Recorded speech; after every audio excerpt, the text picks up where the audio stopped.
Hello, hello. Just gotta get the stream posted to social media and then we'll get started.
Alright, I'm just gonna use the washroom and then I'll get painting.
All right.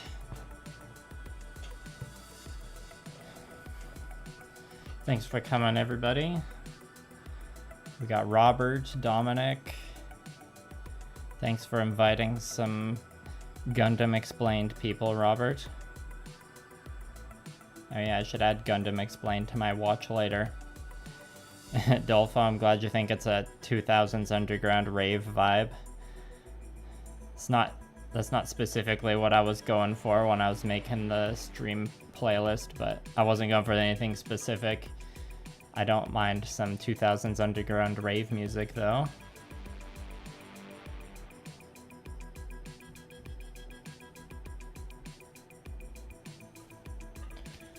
So yeah.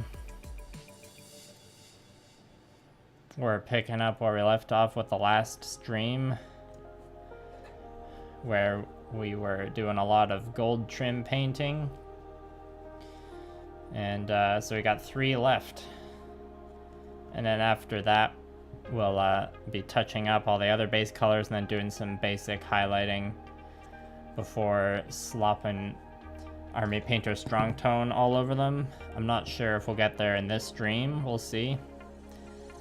You might have also seen the picture of this mini,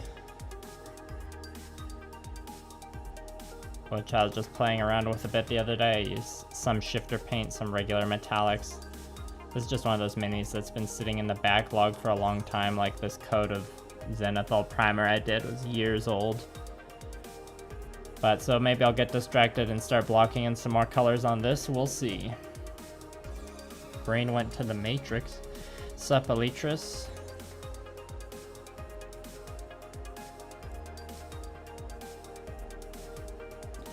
Yeah, Robert, I should have gone before I went live, but thankfully you're all patient.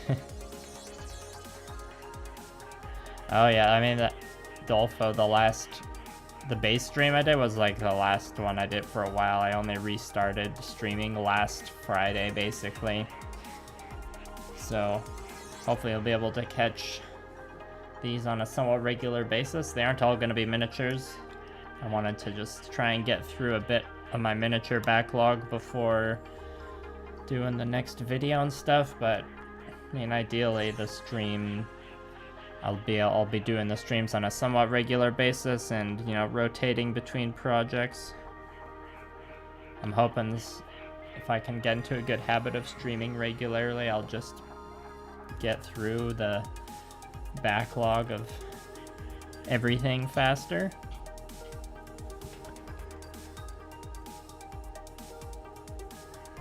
I've got a handful of projects now that I definitely finished because of streaming, or like streaming helped and motivate me to get them done. Like my Lizardman Carnosaur and my Drukari, and eventually Vidarbatos. The next thing I do on stream once these Skorne are done will probably be Vidarbatos. Still see. I'm waiting on a couple emails to find out when, or to plan exactly when my next video is gonna come out. So, but might have to wait a bit longer for the next stream after this one, because I'm gonna try and get a bit of work done on that, and you know, got some family stuff coming up. Maybe by the end of the summer I'll have some sort of streaming schedule. Or maybe I won't. Maybe I'll just keep it as a mystery and be a streaming enigma. I like to approach the streaming a bit more casually, just so I can, you know, enjoy myself and have chill painting time. I don't want it to feel too much like making the main YouTube content.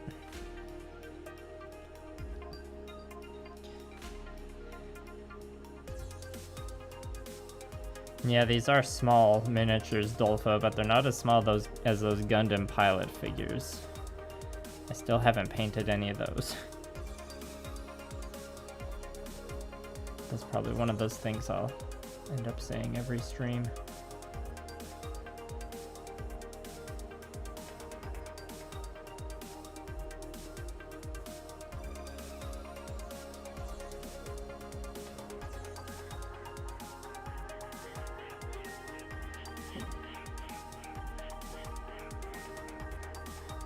Gold is going on nice and smooth.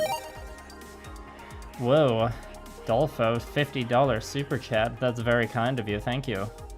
Thank you very much. Appreciate it. You prefer streams over hype-edited paint jobs? With how fast they move, it makes me feel super slow. Yeah, I mean, when a video is edited down into like a presentation of the process for YouTube, it definitely makes it seem a lot faster. Well, that is encouraging for more streams, Dolfo. I do like doing my over-edited hype, hyper edited paint jobs.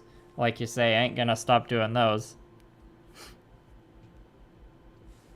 But I also like streaming, so in an ideal world, I can have both.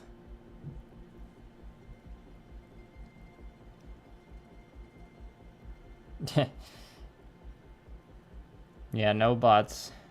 Thanks, Robert. We'll, I'm sure if any bots do show up, we will smack them with the ban hammer. Swift justice. None showed up last stream, so.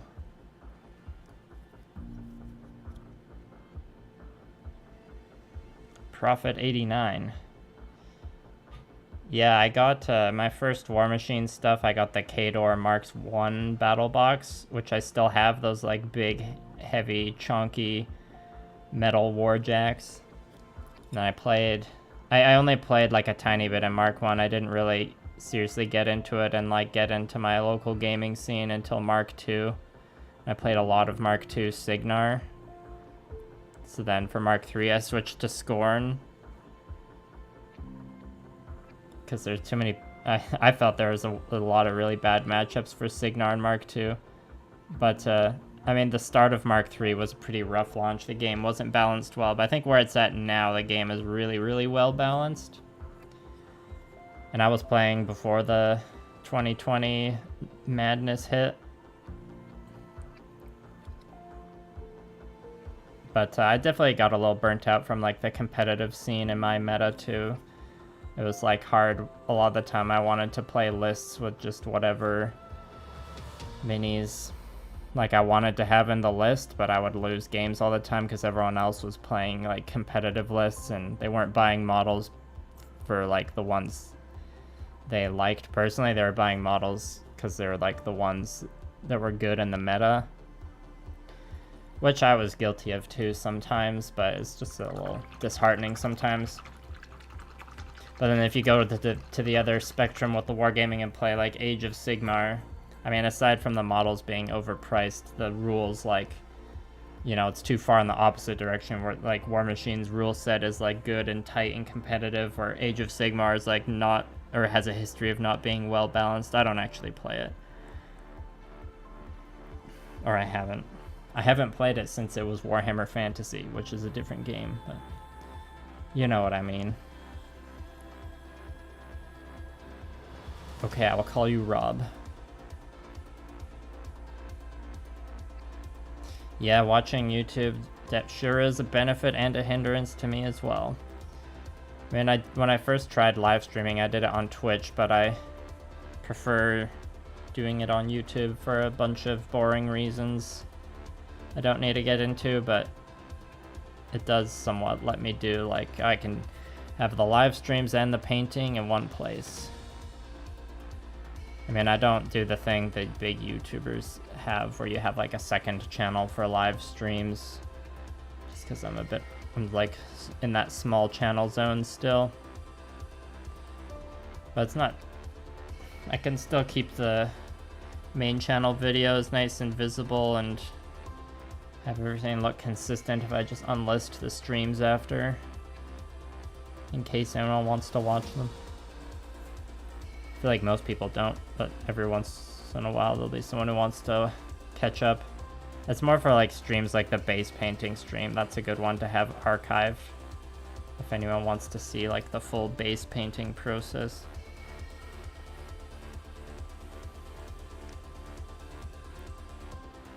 And hopefully I do a good job of keeping the mini in focus this stream. I put the camera at a slightly better angle this time, I think.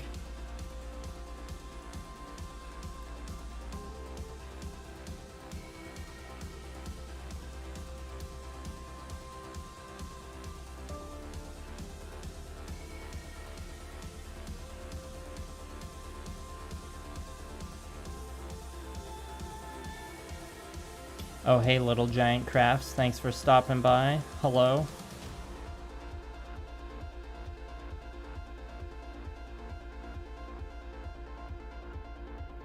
I remember you talking about that RX-78 last stream, Rob.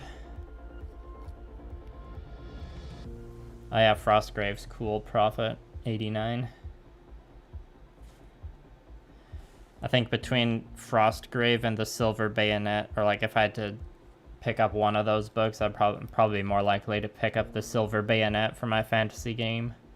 I guess that's like, I don't know what you call Victorian era fantasy, gothic horror maybe.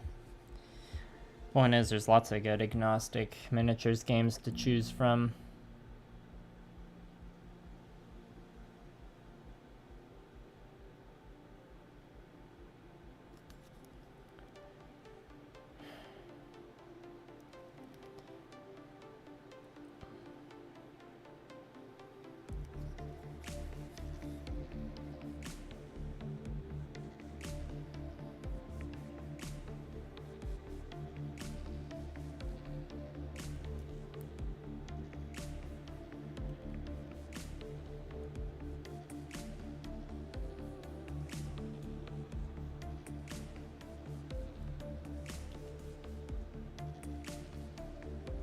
Hands feeling a little shaky, but I can manage so far.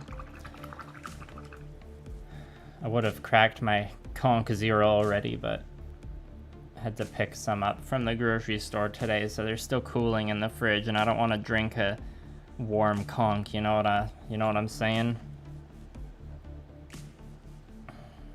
Yeah, Adolfo, this is like a Games Workshop product, just for holding minis. Sometimes I use like, probably use like old paint pots with blue tack on top. They're not as reliable though, but you know, they're free.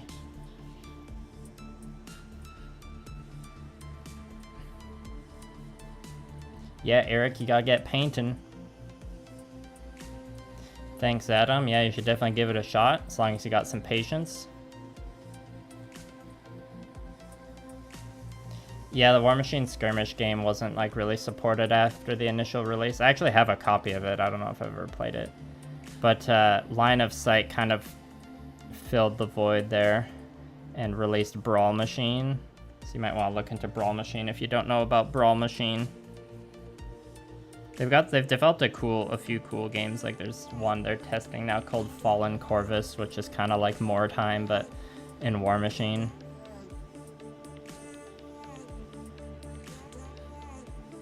I got a little distracted there, not too much paint dried up on the brush. Oh, you got a paint booth, Adolfo. That's for like the airbrushing, the one that sucks the bad gas out the window.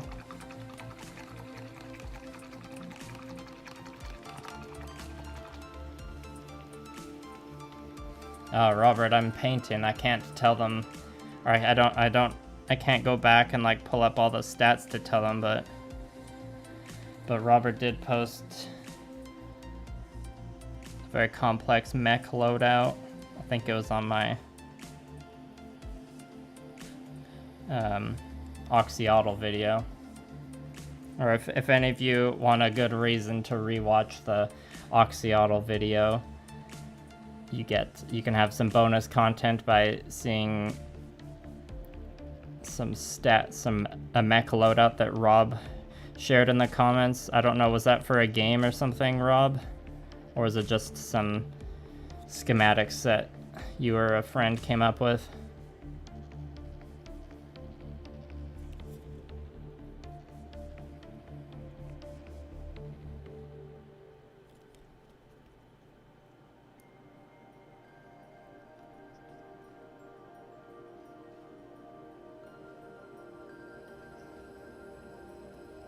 Yeah, that part's gonna need a bit of cleanup.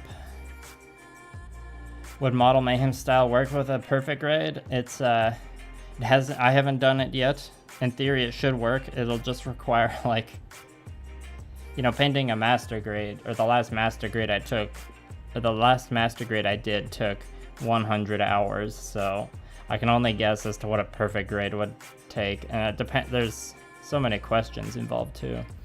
Oh hey, Sugar Candy Miniatures. Thanks for coming by. It's going good. Just painting some gold trim. What's up with you? How are the kitties doing? Give them some scritches for me.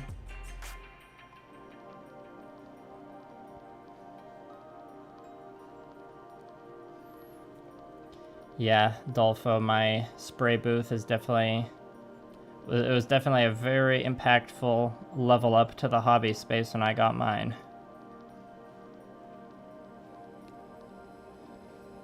And I had no choice but to get one because I was moving into an apartment.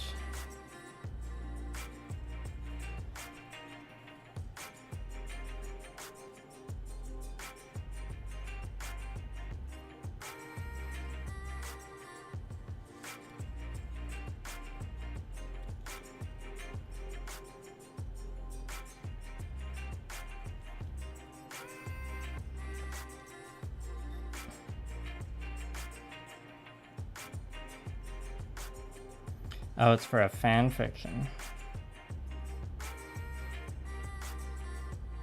Sorry, Rob, I've got to keep focusing on the painting. I don't really do that kind of stuff on my streams.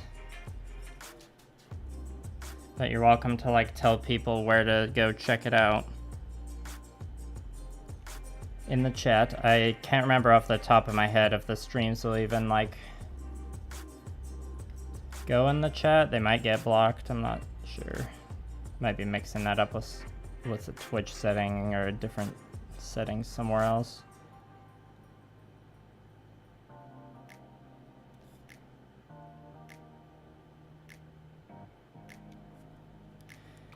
What's AGX stand for?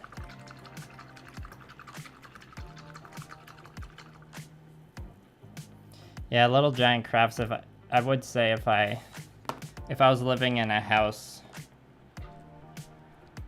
with a garage, probably wouldn't get a spray booth. But I have a very frugal approach to the hobby.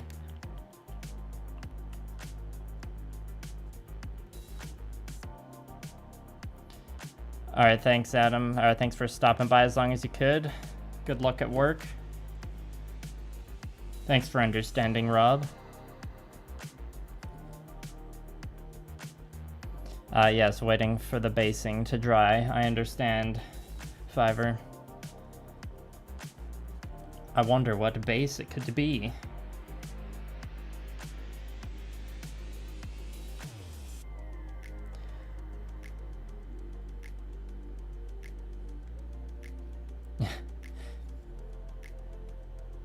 Yeah, I suppose I wouldn't have to deal with that problem, Dolfo.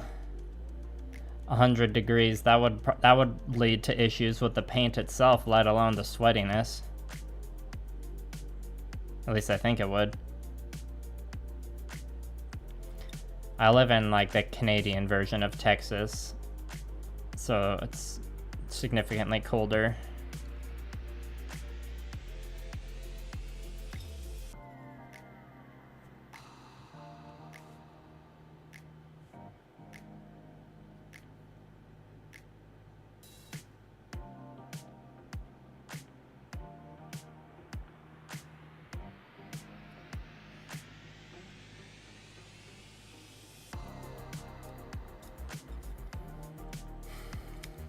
Sneak in there and get that chest detail. This part's always fun.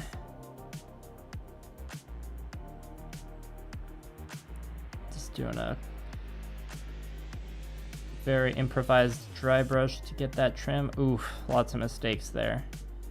It's okay, the red ink will come to the rescue after. Oh yeah, we gotta do the red ink after the gold, not touching up the base colors.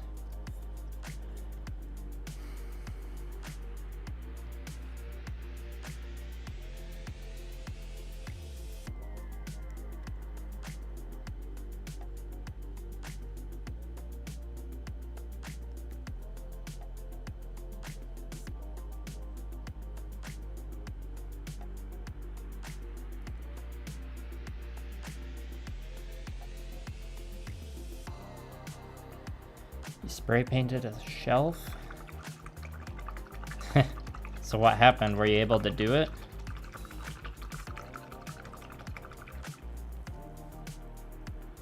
Yeah, Florida. That definitely seems like a place you'd have to take the weather into account a lot when painting.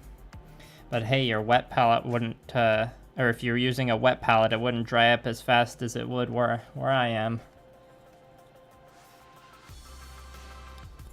Climate where I am at is pretty comparable to Colorado, I think. Like Colorado, Idaho, possibly.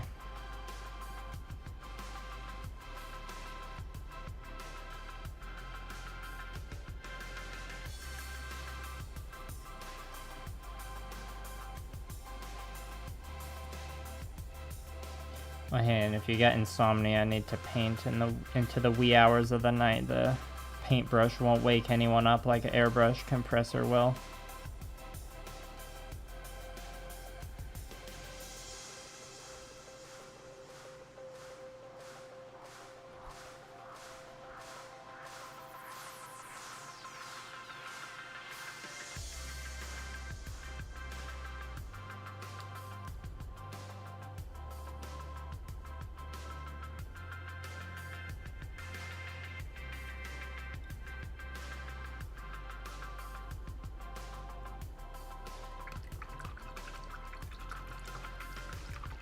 Yeah, and it's always a bad feeling when you spray on some paint and it comes with a weird texture or like dust to it.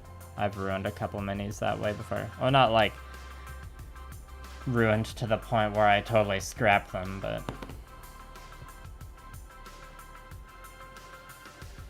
Adam Blue, that's the USA Gundam store, isn't it, guy?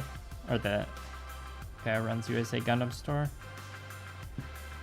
Congrats on the airbrush, Sasabi. Don't be too discouraged if you hit a bunch of speed bumps on your first attempts to use it. I sure did. That's the reason why I specialize in brush painting, is because I've had plenty of frustrating run-ins with the airbrushing.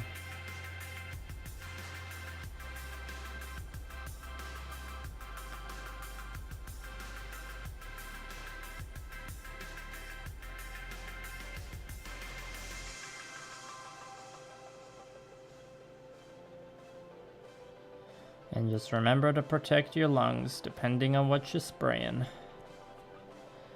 But if you bought the airbrush, you probably already know that.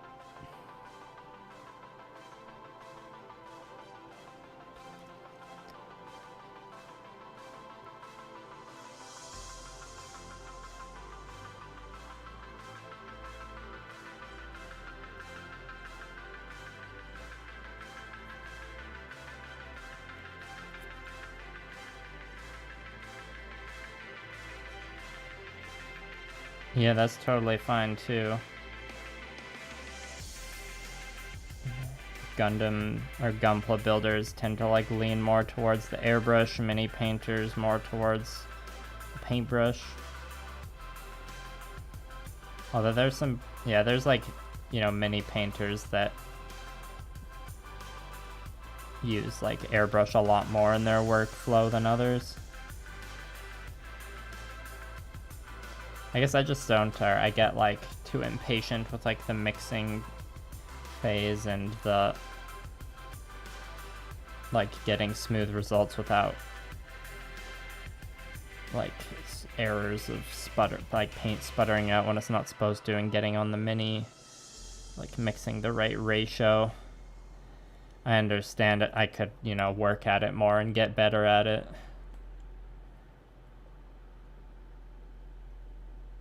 Or I could get better at the brush. The brush.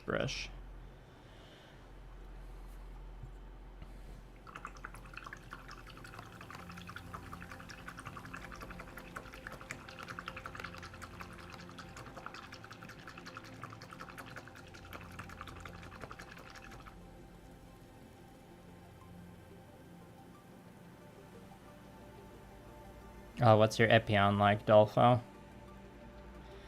Jesse, what's my favorite Gunpla builder? That's a good question. There's a lot I like. There's one, I watched one the other day that was really good. I can't remember the name. It was like a new Japanese channel I found. Obviously, love Sanosuke's work. She's like more of a painter than a builder.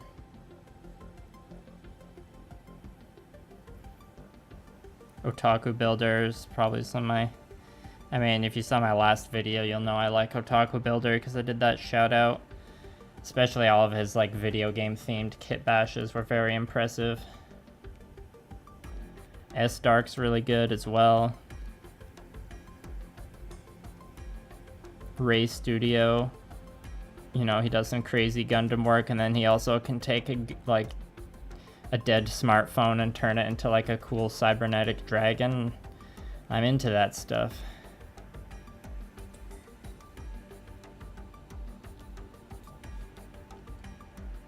Dumpla is pretty good as well. I feel like Dumpla needs to... I mean, I have no idea if he knows anything about video production. Like, if he paired up with a good video editor, like, wrote some spicy scripts, he could have a seriously banging YouTube channel. Just like all those memey Gunpla builds have been popping off on Instagram for like the last 2 years, it seems like. I mean, I don't know how long he's been posting for exactly, but... Or even if he had a TikTok. I'm still like pretty new to TikTok. I just kind of like post my Instagram reels there and watch the TikToks my friends show me. But someone with as memey builds as like Dumpla, maybe he could... Maybe there's some... Not maybe, I think there's a lot of potential there in the video format for him. But, you know, he can... I'm assuming he has some sort of day job, so he can do whatever he wants with his Gunpla hobby. I'm just wait. He posted a picture today of some like broccoli themed Gundam build. I couldn't tell if it was finished or not, but I was happy to see it. I mean, who doesn't want to see a broccoli custom? I'm glad you also love Dumpla, Little Giant.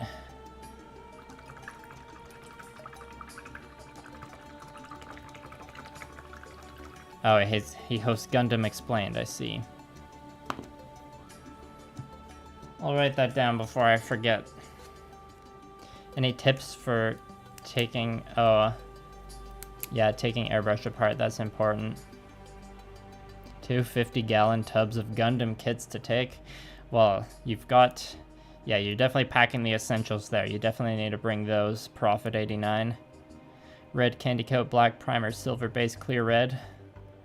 That sounds like it would make a pretty sweet Epion. And OnlyFans. I mean, I don't have any problems with OnlyFans. I only have the time to do the painting right now.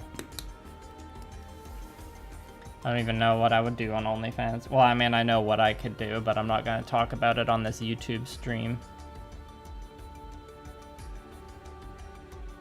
Yeah, Barbatos Rex. Did he have like a video where he was painting, or he was like shooting nail polish through an airbrush, or that maybe that was someone else? Yeah, I don't really watch It's a Gunpla's videos, but I've seen his builds and they're very well pulled off.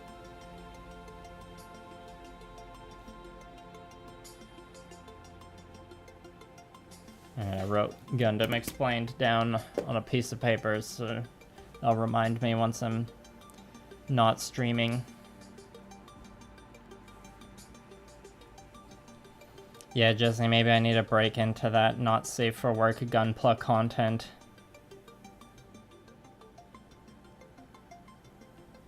I think there's one guy who emailed me a while ago just to talk about like Gundam YouTube stuff, and he mentioned he had an OnlyFans actually. But I think that was like something he was doing alongside the Gundam and like streaming content.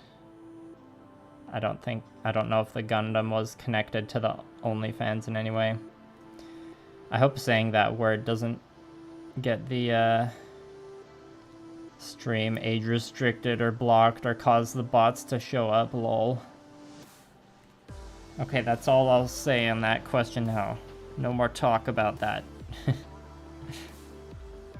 Oh, thanks, Jesse. Dora, I'm not mad at you for asking that question or anything. Yeah, that sounds like it was a Barbatos Rex video. I didn't watch the nail polish one, but I saw it pop up online somewhere, and I was like, nail polish through an airbrush? I'd never even risk that. But apparently it's possible.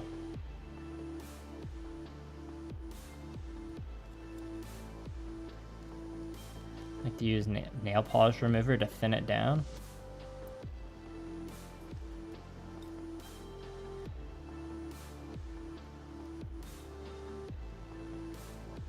Oh yeah, you're talking about like Transformers fan art profit.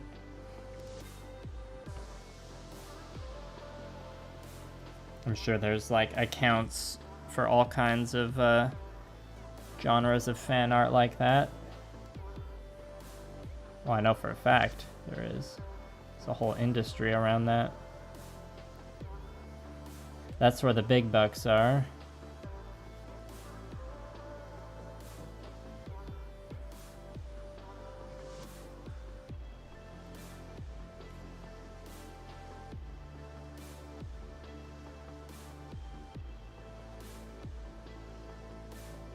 Yeah, well, me and Blue Parappa have used nail art products on Gunpla before. It's pretty good, actually.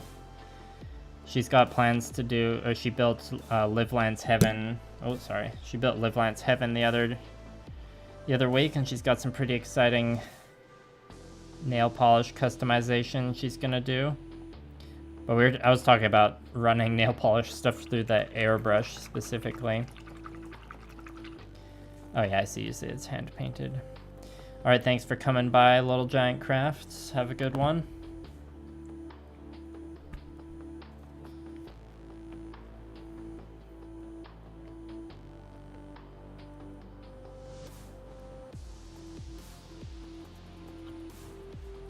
Trying to think if there's another Gunpla builder I was thinking of that had an impressive kit bash the other day. I know it's weird, as like someone who makes Gunpla / miniature content, or like the more time I've spent making the content, the less I watch the YouTube videos themselves. I mean, I still do watch them, but you know, there's certain YouTube content that I can watch while painting, and Gundam or like Gunpla or mini painting content is hard to watch while you're painting because you want to pay attention to what's happening in the video, right? But you know, watching a 2-3 hour long video essay, that's really good painting content.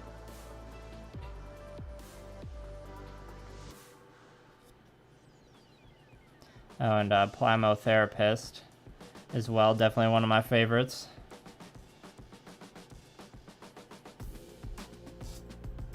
His last video, the custom he did on that one, I like the look of, and it has some good, fast, simple tips on how to do black armor.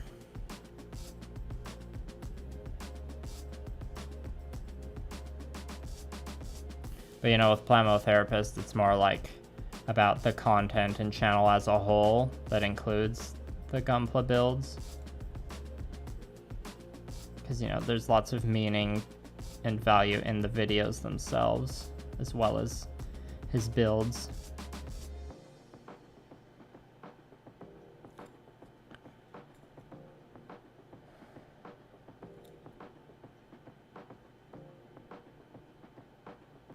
It's not, he doesn't do a lot of Gunpla building, so to speak, but Jetto Hobby does some really impressive 3D printing, or like 3D modeling and then printing builds. And he also just, on Instagram, he was flexing a homemade spray booth he made, actually. Should have brought that up earlier when we were talking about spray booths.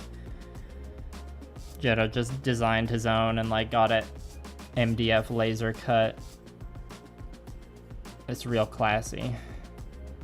It was probably a lot cheaper to make than one I have, and it's like probably better quality and cheaper to make.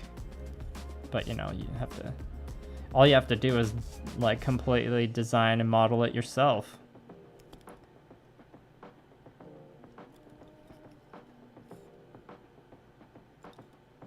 Obviously, I like Studio G's builds as well. That goes without saying. It's hard to not be impressed by the scratch building and stuff he pulls off.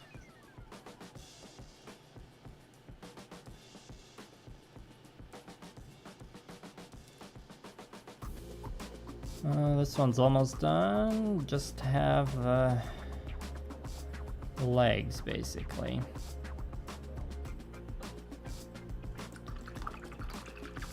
Yeah, I use acrylic matte as a top coat, Sasabi. I don't like use it for everything. It's just what the last couple bottles I've had and gone through have been acrylic. I think the next like bottle of matte top coat that I have in line to try is lacquer though, I believe. I'm still kind of looking for the one I enjoy the most, but yeah, that's honestly fair profit. It's I mean, I painted 3 units of Immortals for Mark III. So at a certain point I just like I mean, yeah, I've gone through years of painting gold trim at this point, and I'm just used to it now. It definitely took me a while to like find the right balance between like actually painting it properly and like painting it slightly messier so that I can just get it done faster. Probably like sounded like a broken record last stream, just talking about how this is like all the infantry I'm painting is for a unit, right? So I'm just speed painting it because it's not worth it to spend all the detail making sure all the gold trim is like perfectly done on all these just infantry grunts that will probably die and get removed off the table pretty quickly.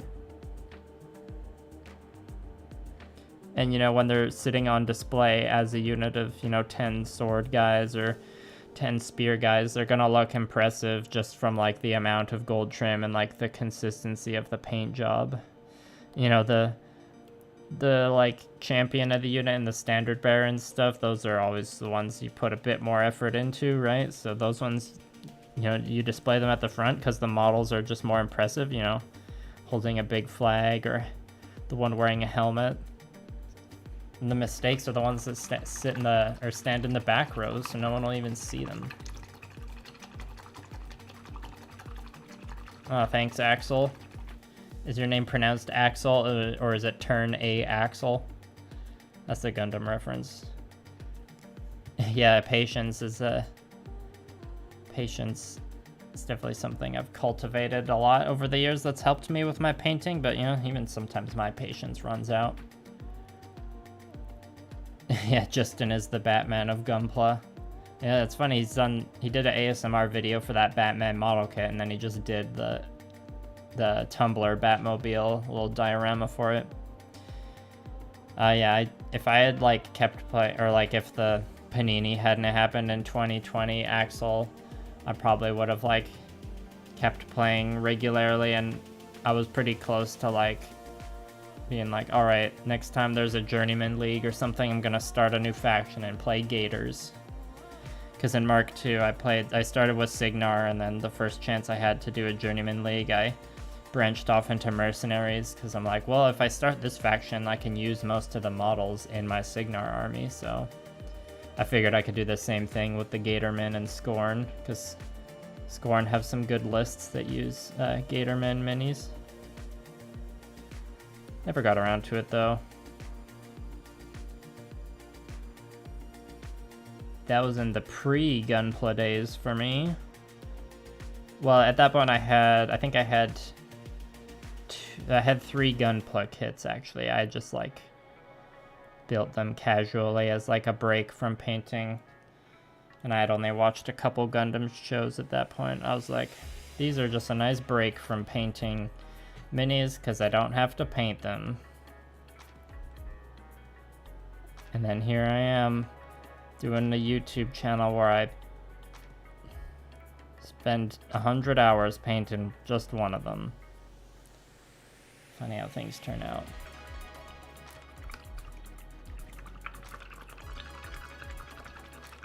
Yeah, the probably like Skorne and Menoth are tied between amount of gold trim.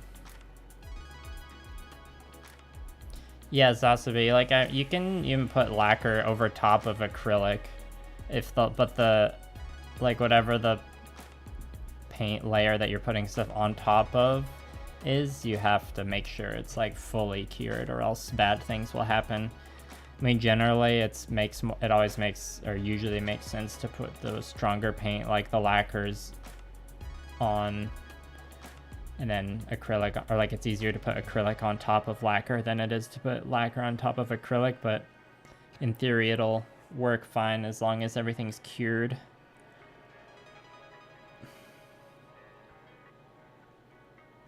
And that depends on a few things.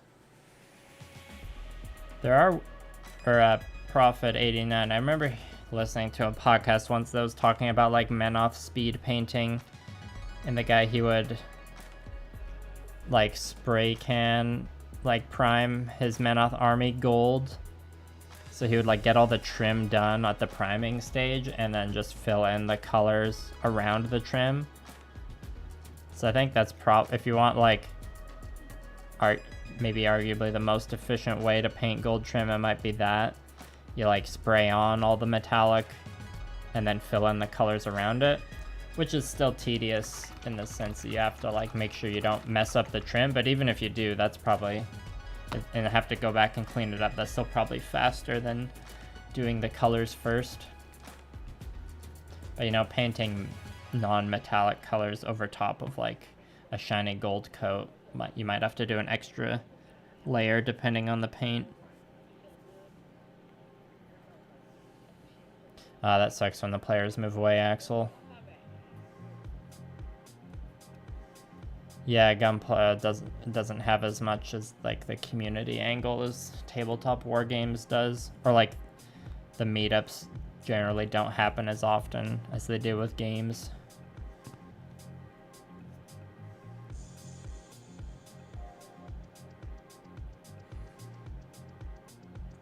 Yeah, Prophet, I know what you mean. I mean, if I hadn't like gotten laid off from the pandemic, I wouldn't have canceled my Warcaster Kickstarter. I think it looked like a really cool game, but yeah, no one really got into it in my area, and yeah, it's just kind of tragic because the events of 2020 definitely didn't, or like 2020 was probably the worst time to launch a new tabletop game, but like it was too late. The Kickstarter was already going by the time March rolled around.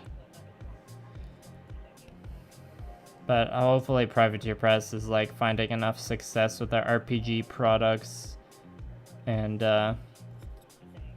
Monster Apocalypse and all that to keep supporting the game. I mean, it seems like they're at least gonna support Warmachine for one more edition, because they're releasing the Orgoth as a new faction, and looks like some new Signars, like a new Signar sub-faction basically.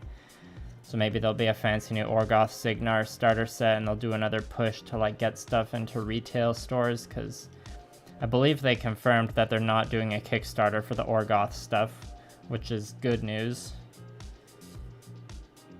If it means they're gonna like do another push to get it back into the local stores. But even if they do, it's still like reliant on the communities rallying together again.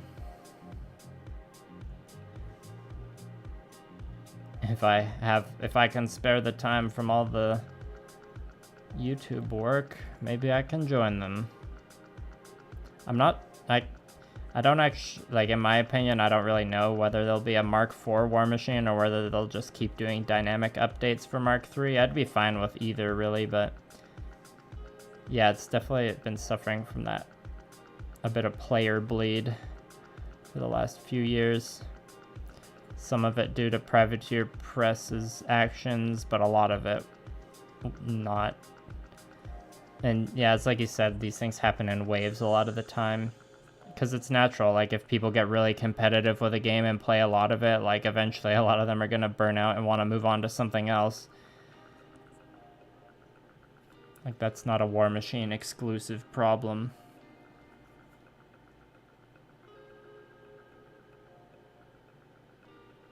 Yeah, online group builds. Devilish Shags 69. I'm assuming you're talking about the stream that rules. Thanks for coming. Spanish rice, that sounds tasty, Robert. And Dolpho, that sounds very bleak. For me and my coworkers, we all just got laid off at the same time, basically. But I was so burnt out with work at that time anyways. When I got laid off, I was like, oh, thank God. Finally had time to breathe. It's a shame it had to happen in because of a global catastrophe, but you know, I'll take the W's where I can get them.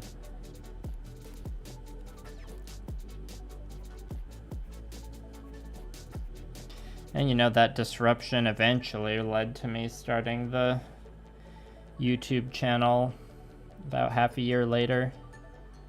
Obviously, I wish I had the guts to start it sooner, but it's always easy to look back in hindsight like that.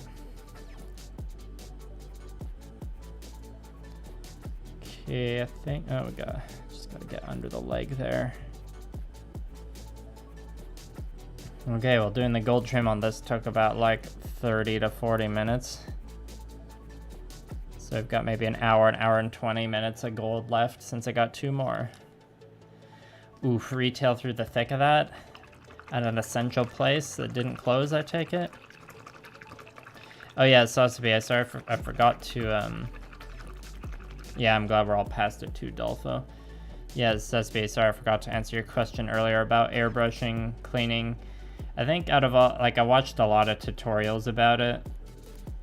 Angel Garaldes has good airbrush cleaning video. Like, you know, all the big hobby channels that are pretty popular, like, most of them have a decent beginner airbrushing video, like Miniac, Goobertown Hobbies, Studio G, Plamo Therapist. So if you're gonna be using more like Gunpla paints like enamels and lacquers, maybe check out Plamo Therapist's tutorial videos for airbrushing, because he has ones on how to clean it, and so does Studio G on his like G Academy. I don't know if it's on his G Academy channel or his main channel from like a couple years ago. And if you're gonna be painting more with acrylics, maybe check out one of the popular painting channels like Goobertown Hobbies or Miniac. That's right, Bahamut, another stream. Nah, it's all good, Dolpho. We just had a few of us just had a brief moment of commiseration together. But you're right, we've all moved on now. Well, Axel, you've working at a grocery store is a very honorable job, I think. Something 2020 put into perspective for me is how undervalued jobs like that are. So I hope you know you're appreciated.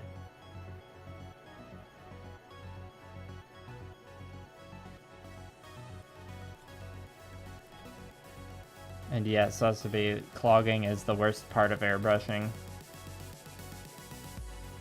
Especially in like my first years of airbrushing, I had so many sessions that just went nowhere because I spent the entire session like troubleshooting, trying to figure out what was wrong with the airbrush, because it kept clogging. And the worst it ever got was like I ended up breaking one of my airbrushes trying to fix it. And then the whole problem ended up being that my compressor was dying and like not putting out enough power, so I was able to airbrush with my backup airbrush after I went and like dropped money on a way better compressor that had an actual tank. Plamo Therapist actually helped me fix the airbrush, and thanks to him, I don't have to rely on a single action airbrush all the time.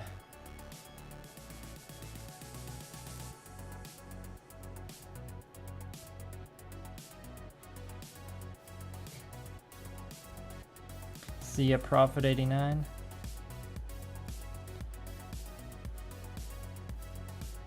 Yeah, the iconic Ultramarines. Those are really good minis to practice painting on, or just, there's a lot of different ways to approach painting them. They're a really good, like, canvas, so to speak. Like, there's a reason they're the most popular Warhammer 40k faction, and Games Workshop, like, makes so many different Space Marine models and pushes them, is because they know they're easy to paint, and there's just, like, a lot of, you know, there's so many different colors and paint schemes that'll work well with them. As much as Space Marines get memed on, I mean, my Space Marine chapter is an entire meme chapter. And now that the Stormcast Eternals are a thing, there's basically a fantasy version of that to paint.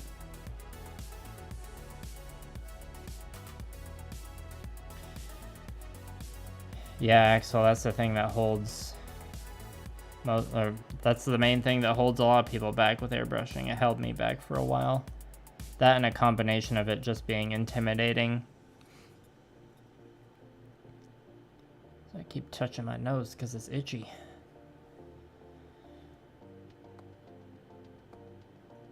Alright, thanks for coming by, Dolpho, and thanks again for that super chat.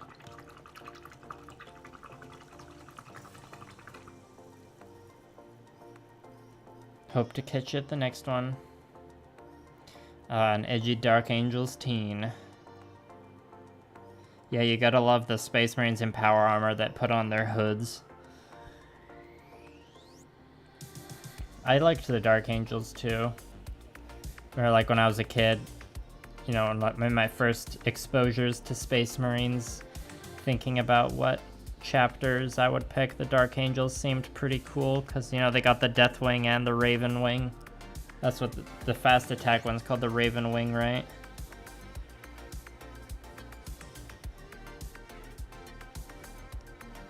Now my opinion's changed a bit. My favorite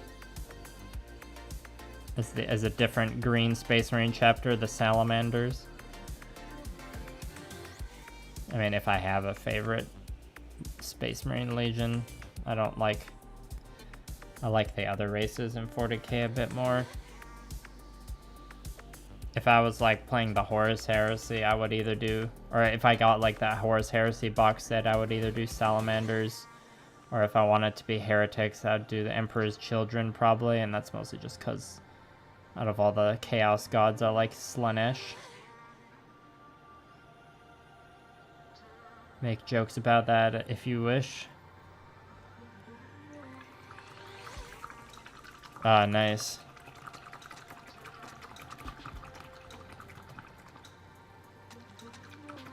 Oh, geez, next month is July already?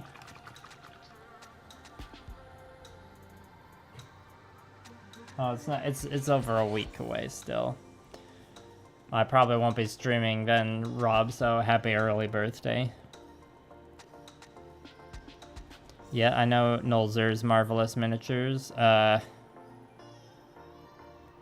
haven't painted like from that specific line of the WizKids minis, but I've painted some of those WizKids minis before. I think they're good. Like, they're decent value and like good sculpts for what you pay, and like they offer like a good variety of minis that's really valuable for D&D.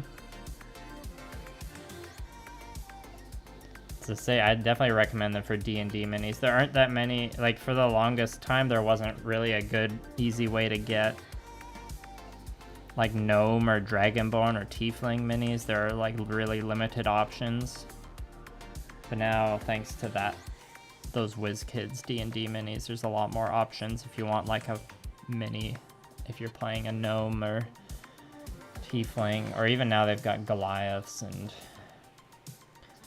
probably have some Kenkus, I think.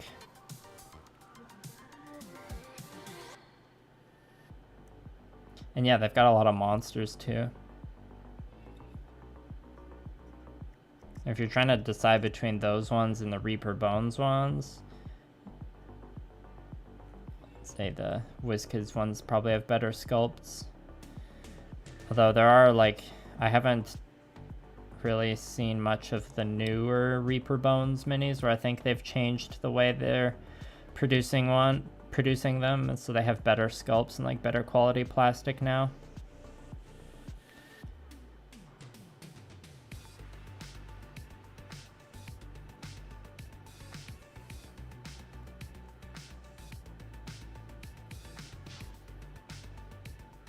I mean, when it comes to recommending minis, it's just, for me, it's just a lot of like, oh, just buy what you think will look cool, because if you're not like excited about the mini when it's unpainted, you're probably like, it's going to be harder to motivate yourself to paint it, you know? Oh, you don't play D&D, you just want to break away from the monotonous building of Gunpla. Yeah, they do have a lot of cool dragons. I've painted a lot of the Reaper Bones dragons just because they're so cheap. Yeah, Reaper minis is just like, they've just were one of the, or like they've been around longer than the WizKids line of minis.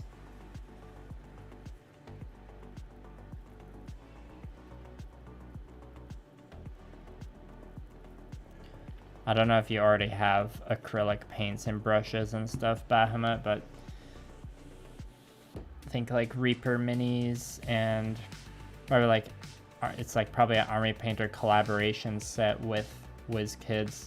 There'll be lots of like D&D painting starter sets, or even the Games Workshop like paint starter sets. Those usually come with a decent selection of paints and a mini to paint if you're just looking for, you know, a change of pace.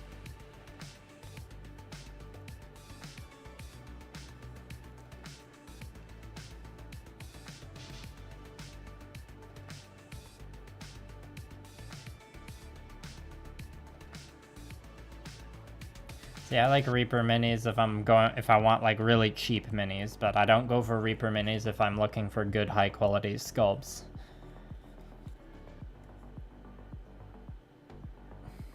I'm not sure, Rob. On my end, it looks like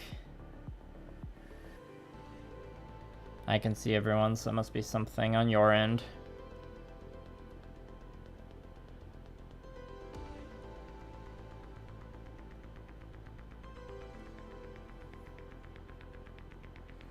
It's supposed to be the acrylic matte that I use. I do thin it.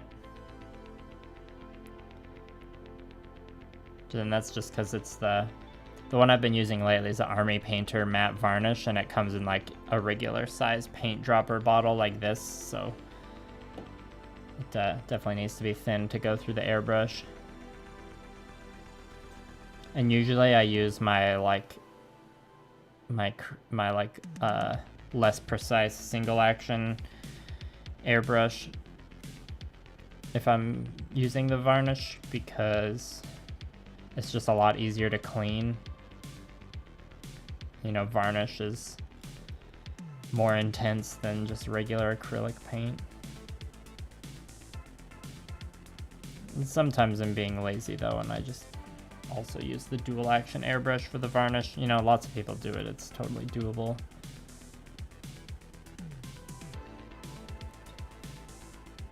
I still have to try out using Future Floor Wax or Pledge Floor Wax as a gloss top coat. I've had multiple people recommend that.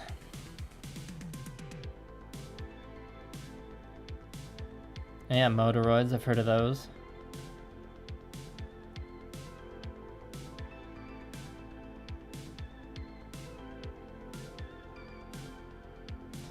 Yeah, that Fafnir in the Azure, that sounds familiar.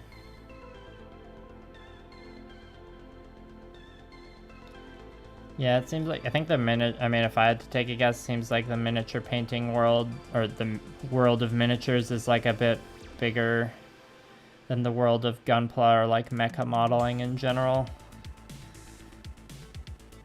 There's like more variety. But I mean, the real big brain move is just to be into both of them for endless variety.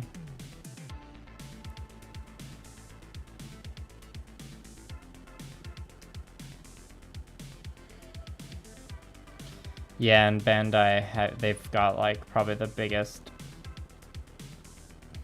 what's the word I'm looking for? They have the, in terms of like the mecha modeling or mecha model kits, they have the biggest economy of scale. So like they're the best at mass producing these well-engineered kits and have had all these years to perfect their design and engineering. I mean, you've seen they've built giant to scale moving Gundams now, so it's kind of like how Games Workshop kind of has like the best sculpts and like most intricate complex model designs, and they've got all these models in crazy poses where they're like barely attached to the base at all because they're in this dynamic jumping pose. It's because they've been the top dog in the business for so long. They've had so much time and resources to perfect the production of miniatures. It's like, you know, other companies like Privateer Press makes really cool miniatures, but there's a lot more like mold line and seam cleanup that you have to do on non-Games Workshop minis because they're just the best in the business at making them. Hence why all their stuff is so expensive. Like, you can buy a Space Marine character that's not that much bigger than this mini, and it'll cost more than certain master grades.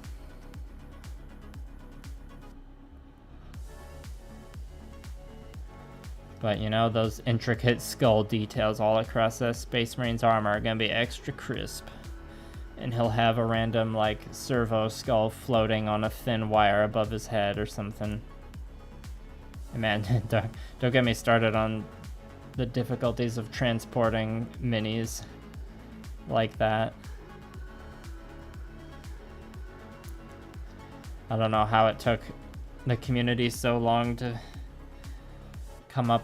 So I guess they've been around for years now, but like movement tray systems, I mean, they're pretty expensive to buy unless you make them yourself, but movement tray systems that are based around magnets, amazing innovation. It's like the foam cases Games Workshop would sell, you'd have to like customize and cut the foam to very specific shapes to like be able to transport your models in a way where they wouldn't snap at the thin parts.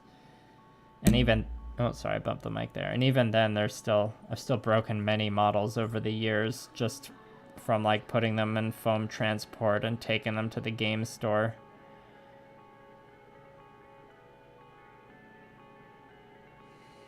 One thing that, or one of my favorite sensations is if you've got like a full metal model, you know, like an older Warjack or Warbeast, and you're going to play games at the games club after work in the winter times, then you take your model bag out of the car and your like big chunky metal minis are really cold from sitting in the car all day. It's like having a chilled beer.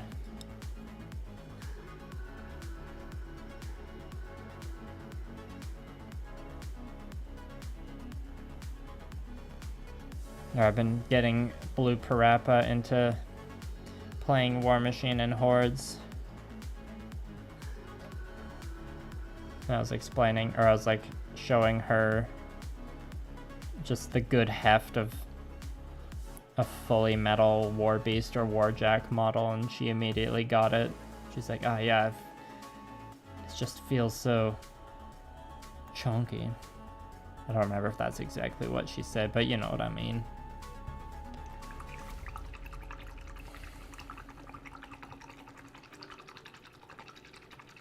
A kit of kit. Hilarious.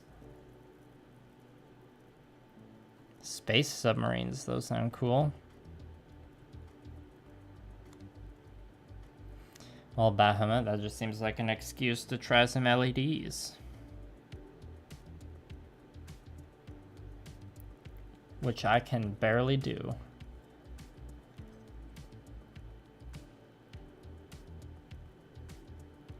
I just paint on my glow effects with really thin paint. That's my version of LEDs.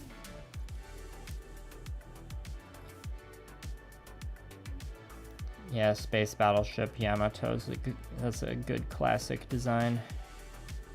I think one of the first Otaku Builder videos I ever saw actually might have been his Space Battleship Yamato. I believe it was him. That seems like a model kit he's done. Or at least one he would be good at. The LED work on his, like, Star Trek thing he's been working on that I've seen on Instagram lately, it looks pretty crazy. Hurts my brain to think about doing all those LEDs. Ah, the metal Khador behemoth. Yeah. Yeah, I remember someone at the gaming club making a joke about, like, where they had like a fully metal Tiberian model. And they're talking about how like it would make a very, like you could just put it in a sock and swing it around. It'd be a very dangerous weapon.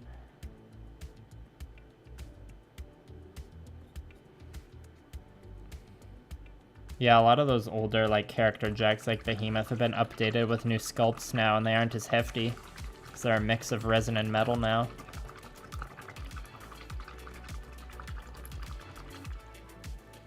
Maybe when I get up to get a drink, I'll grab one of those hefty boys from the shelf to show y'all.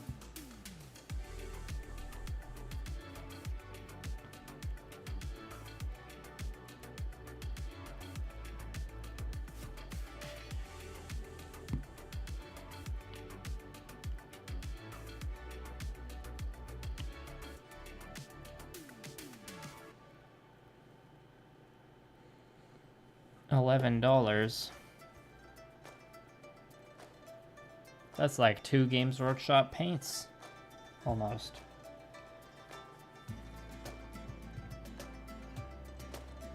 Yeah, I wouldn't buy a white base, but like one of those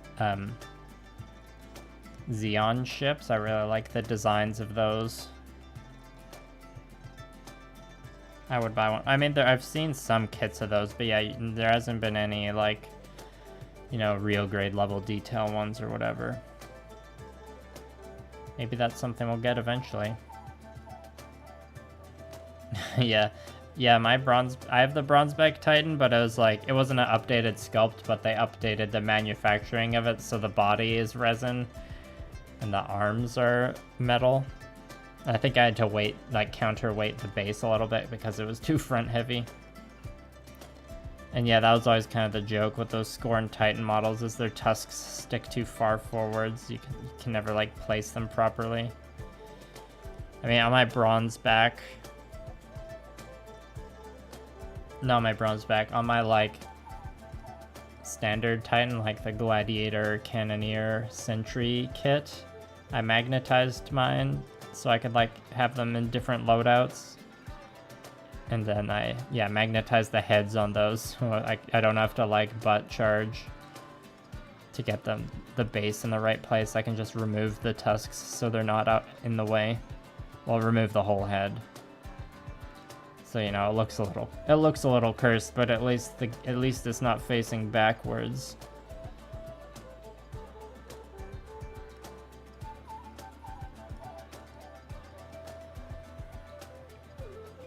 Yeah, that reminds me. I think my favorite, like, big, hefty, chunky model I have is probably, I have the Rhinodon. And that one has the back spikes, so it's actually kind of sharp.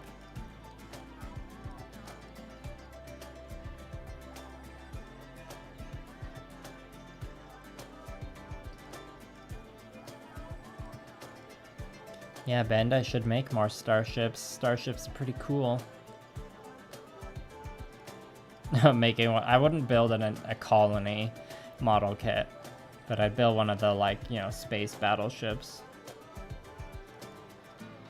I can see why, like, building one of the model kit of a colony would be enjoyable, but it's just kind of like a tube, you know? The space tubes everyone lives in.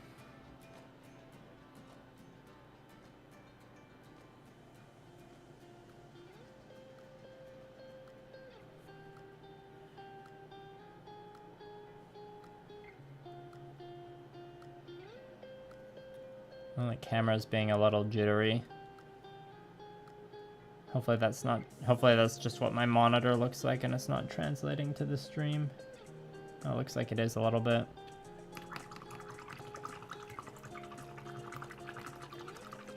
Yeah, it's too bad they killed SD cross silhouette. It seemed like a lot of people liked that.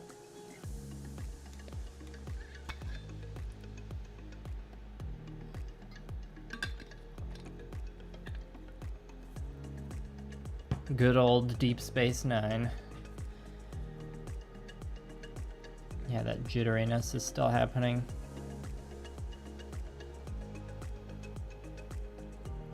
Yeah, there's definitely a lot of potential for something there, Bahamut. Okay, it looks like the jitteriness is kind of stopped.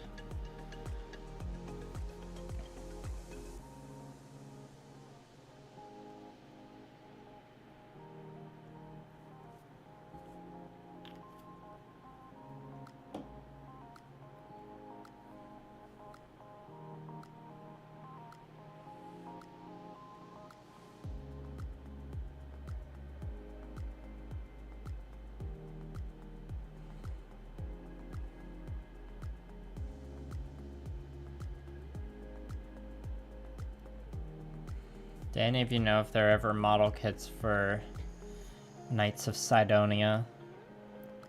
Remember that was an anime I watched probably way back in like 2014 or 2015.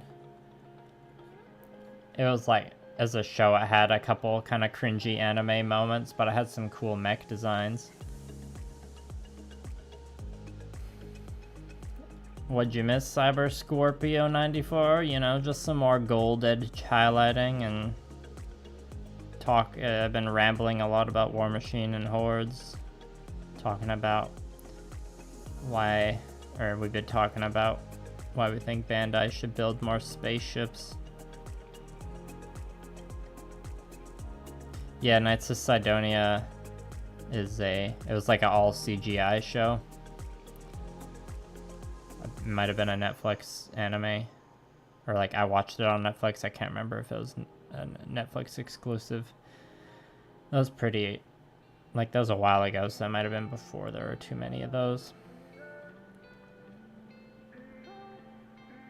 A few infantry worth of gold. Well, I'm on number 7 of 8. Kotobukiya has some. So they're probably too expensive for me.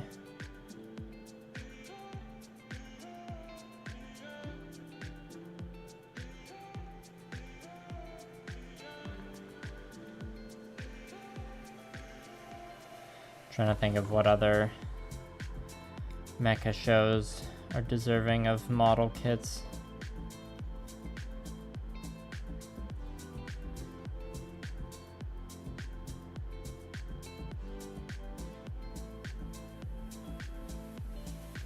If those real grade Evangelion kits had been around in like 2015, 2016, that was when I started going to anime cons regularly, I would have just gone straight into the deep end with the Gunpla right away, probably, because that was like right when I was first watching, or I think I watched Evangelion for the first time in 2014.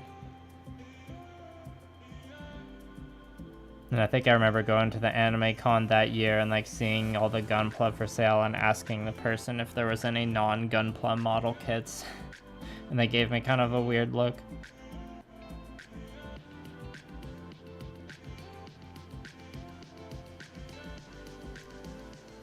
I don't think, it wasn't like, the booth wasn't like for a Gunpla exclusive store, you know, they were selling other anime merch and stuff. Point is, I don't think the person I asked the question was like super into Gunpla.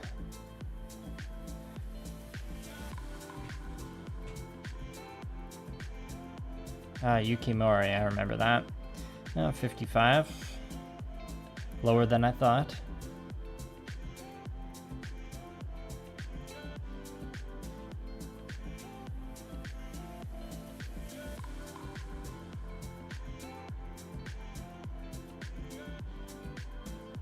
I haven't checked out that MadWorks stuff.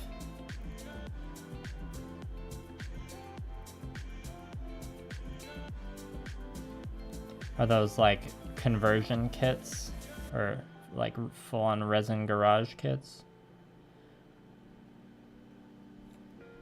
That's all I really know MadWorks for, is their tools and their conversion kits.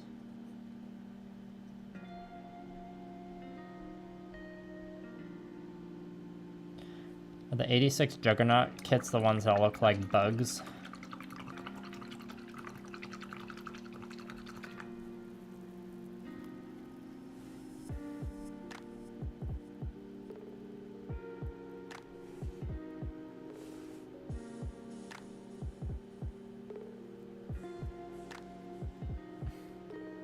Yeah, and that way Sidonia spelt always throws me off, because in junior high I was a really big Muse fan, the British rock band Muse. And the first song of theirs I heard was in Guitar Hero 3, there's a song Knights of Sidonia, but it's spelled C with a CY, not a SI.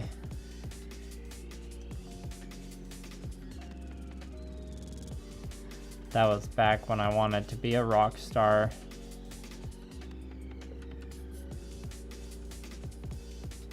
And my Warhammer was lying neglected on the shelf because of guitar. I think that's a common story among, you know, boys or children who get into Warhammer kind of around that tween age and then get distracted by like high school stuff or like junior high and high school stuff. Like dating and playing music and being in plays, and then we get into Warhammer, or we like go back to the neglected Warhammer in our 20s. I've definitely seen that story, or like heard a lot of different versions of that story told by various hobbyists on podcasts like Hobby Time and the Murder Basement.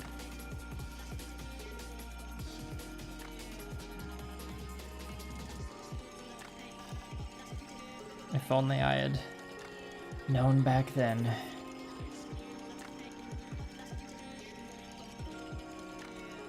Where my true interests should have lied. And I mean, I guess the second time I'll say it tonight, it's always easy to look back in hindsight like that.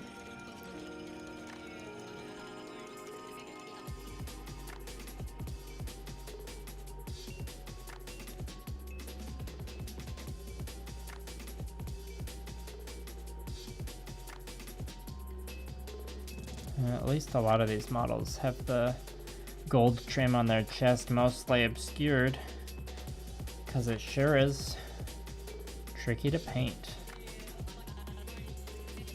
I mean, I'm sure the pro version, the pro painting plan for doing these minis would involve like painting it with the arms. No, it's hard to say. I can't remember what the assembly of these minis is like, whether the hands were attached to the arms or not. I think they weren't. So maybe it wouldn't be too hard to paint them with like the hands not attached. And you know, obviously with these ones it'd be easier to paint them with the shields not attached, but that's not my style. Usually I would play some games with them unpainted first, and I want them to look fully assembled. I wouldn't want to play with a bunch of swordsmen on the battlefield that are handless. When it comes to miniatures, I only paint in sub-assemblies, like if I really have to. And I feel like that's what a lot of people do.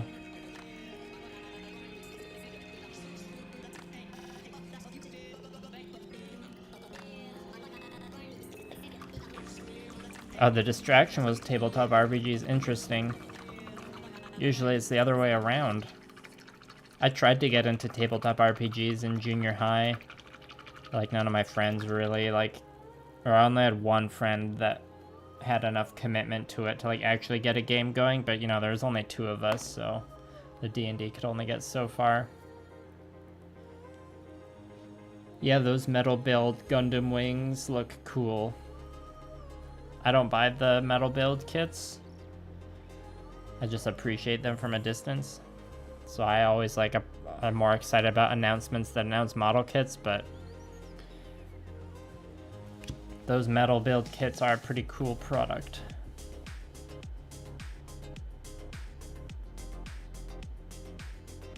Yeah, at least we've got the review channels to live vicariously as they play with the kits.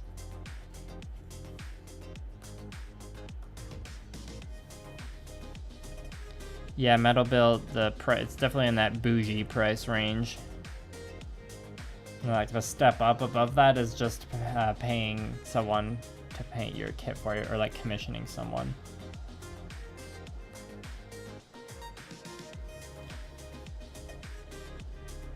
I'll probably be working, I've got one commission I'm working on right now that I'm doing off camera, but when I get to the painting stage on it, I'll probably do a stream or two with it.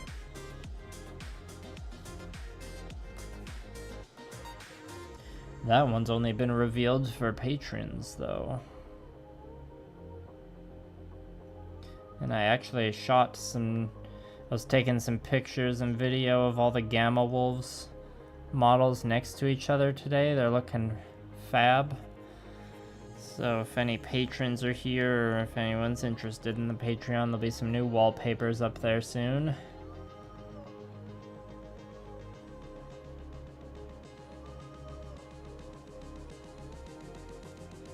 I'm looking forward to giving the computer I'm streaming from right now a new wallpaper. I don't know if that makes me super arrogant to display my own models on my own desktop wallpaper. I think it's fine. It's my desktop. I can do what I want with it, right?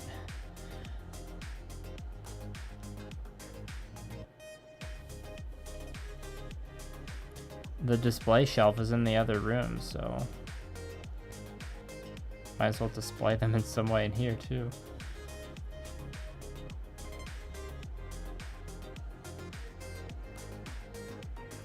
Yeah, and metal build or I'm assuming the metal build Epion transforms like the master grade, but if I painted the master grade Epion, I would feel real nervous about transforming it. I've got a master grade Epion I ordered a while ago. Actually, I've been waiting for that to come in for a while. I wasn't the first one on the list for one.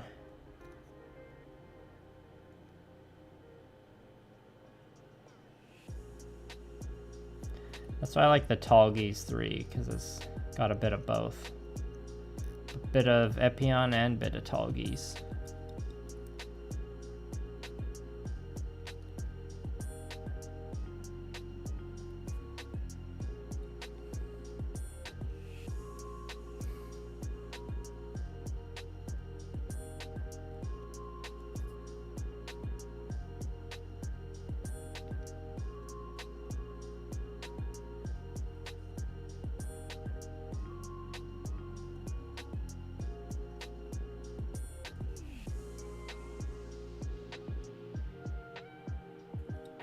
This kneecap gem has a nice seam line running right down the middle that I didn't sand. Whoops.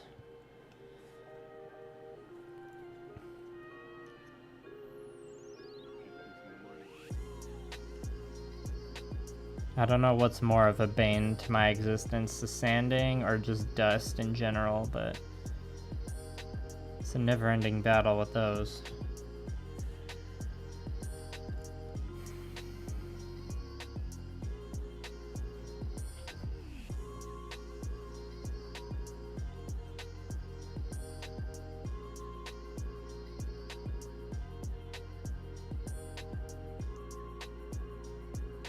Oh yeah, that seam line's just going right down the front of the leg.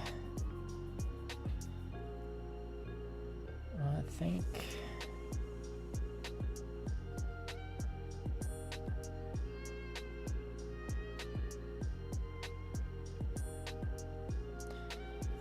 let's call the gold on that one done for now.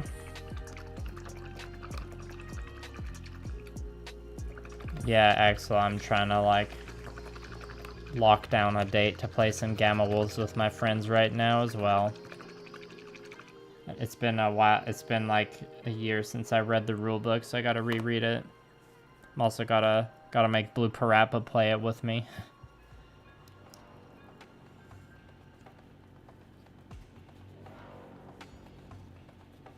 I don't know what happened, Rob. I've just been doing the same thing the whole time, painting gold.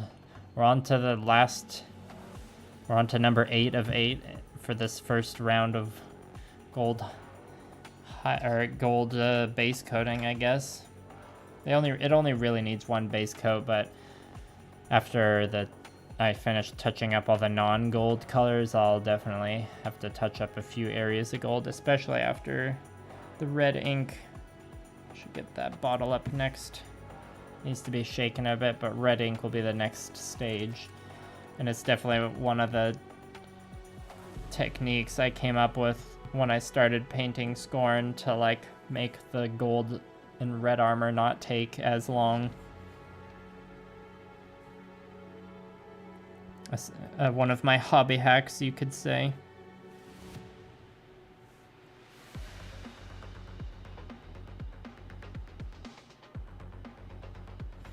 Oh, I didn't even realize the Master Grade Testament was P Bandai. Or I'm thinking of a different one, yeah. Oh, I said oops. I was probably just talking about some paint mistake I make. I don't know, I make mistakes constantly because there's always like a cleanup stage with the mini painting, so when I say oops, it's usually in a sarcastic manner. If something actually goes wrong, I'll just... I won't be saying oops. I think I've kept... I've probably said a curse word on one of my streams in the past before, but generally I try not to curse. But who knows, if I make a big enough mistake, maybe I will.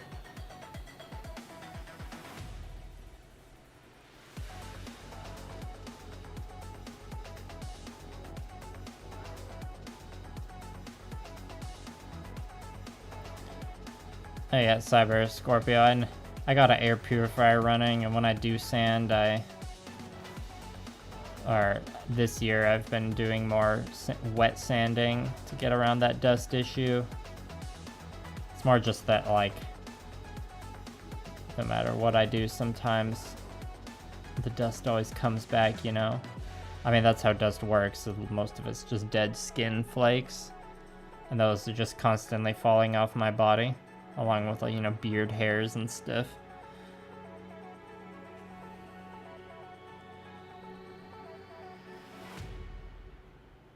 I've accidentally painted a beard hair into a mini before, and I'm not the only one that's done that.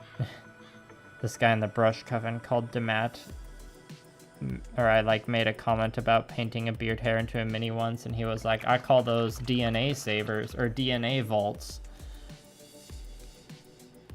I thought that was some good mini painting humor.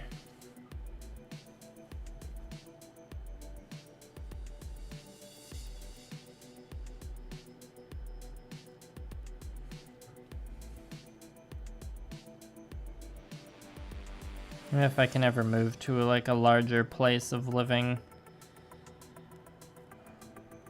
hopefully I'll have the resources to have some more dust mitigation built into whatever my studio space ends up being. But I mean, with all that being said, I'm okay with the dust management I have to do now. You know, it's just part of the craft. And like, if I see a piece of dust in a photo that I missed or a video, I honestly don't get that. I don't beat myself up over it. If someone wants to leave a comment being like, oh, there's a piece of dust on the shoulder that you missed, like, it's like, okay, yeah, you found the piece of dust. I'm not gonna reshoot the footage and re-upload it, so it's just a piece of dust.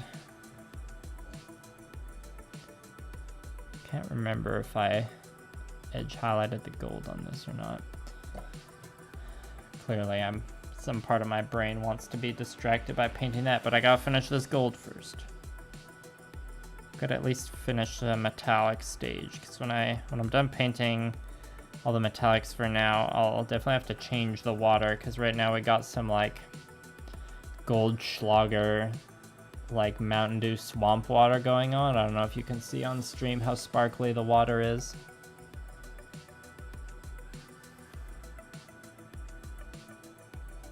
Yeah, Rob, we were talking about model kits for those base ships earlier before I said I would want one of the Xeon ships. They start with an M. I can't remember what they're called, and I'm embarrassed about it. I want to say Murasabi, but I can't remember. The Federation ships, like the generic ones, not white base, they look decent as well. They're like more blockier versions of Space Battleship Yamato almost.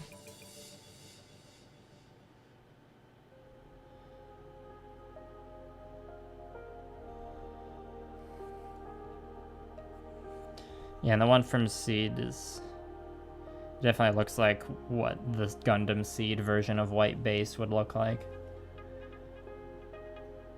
From what I've seen of it, I haven't watched Gundam Seed.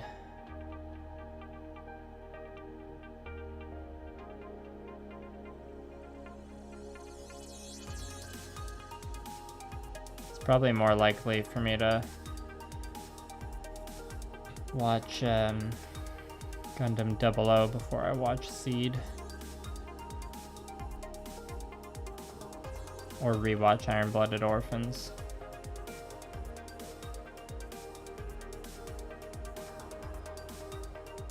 And the next Gundam thing I'll watch will probably be that new Doan's Island movie.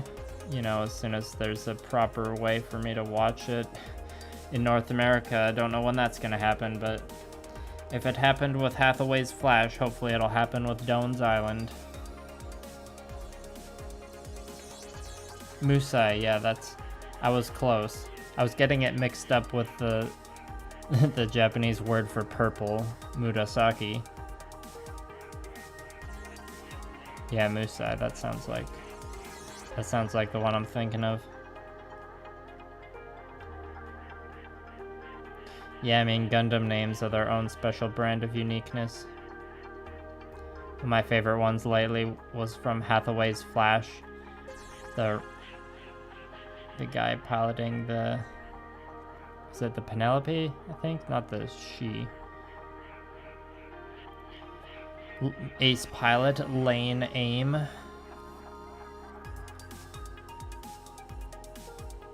Yeah, I hear 00 is good until like the movie that ends it with, but from what I've heard about the movie, it sounds like it might be entertaining to watch anyways.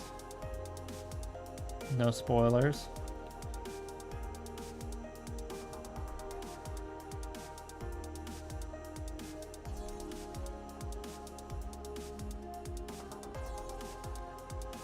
They ever wrap up the story for Thunderbolt, Gundam Thunderbolts, I would watch that in a heartbeat.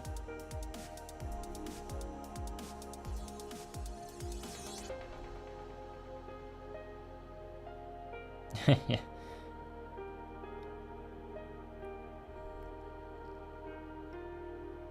I mean, what's a weirder name, Penelope or like the Zoc or the Hygog or the Gustav Karl?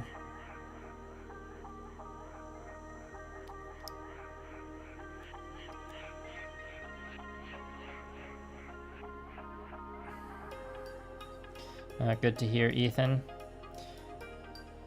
I don't know that suit, Rob. Well, that sounds like a Greek name or something. Yes, Seed's got some good designs all around.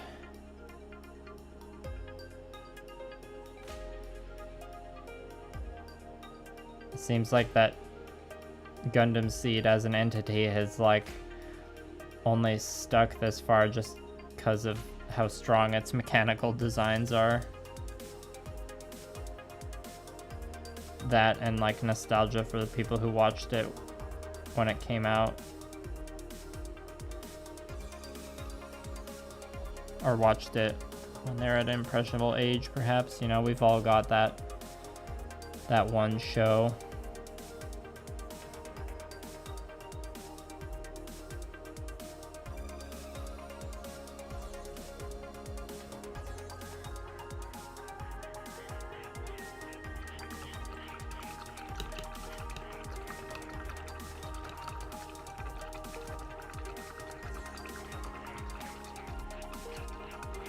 Big Zam. Yeah, that's a pretty good name too. Yeah, I forgot about the Big Zam. The Kubli. Or even the Gelgoog.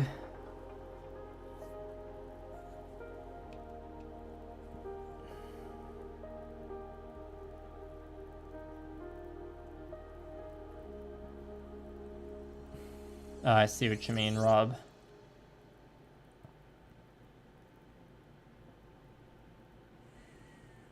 Yeah, there's definitely, the Gundam mangas are definitely not the most popular mangas.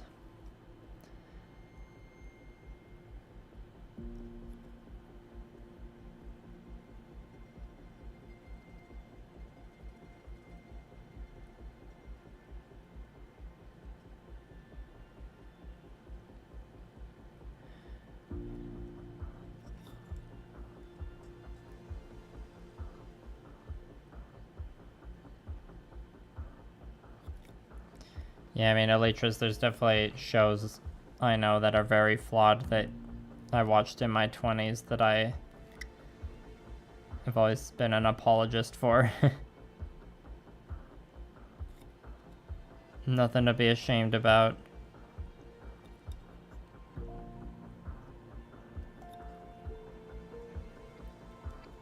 Trying to think of a good example now.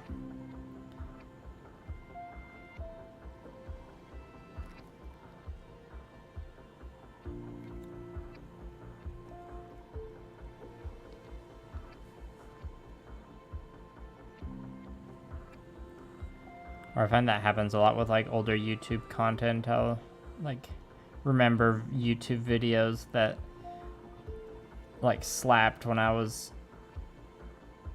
in my early 20s or like in high school, and like go back and watch them and it's too cringe. Like, oh god, I can't believe I thought this was hilarious. Comedy often ages pretty poorly though.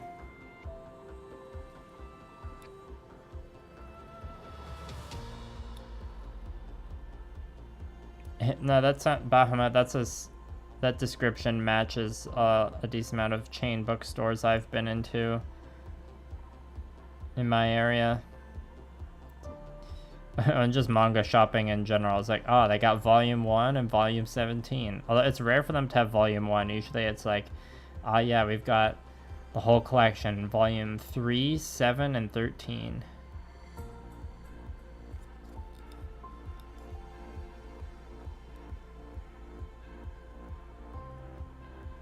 I mean, I only own volume 3 of the deluxe edition of Berserk, but that's more because, you know, those books are like really high quality and expensive and nice. I could only afford to buy one, so it's like, well, I'll buy volume 3 because that has my favorite chapters in it. One day I'll have a big bookshelf dedicated to all those real thick Berserk deluxe editions.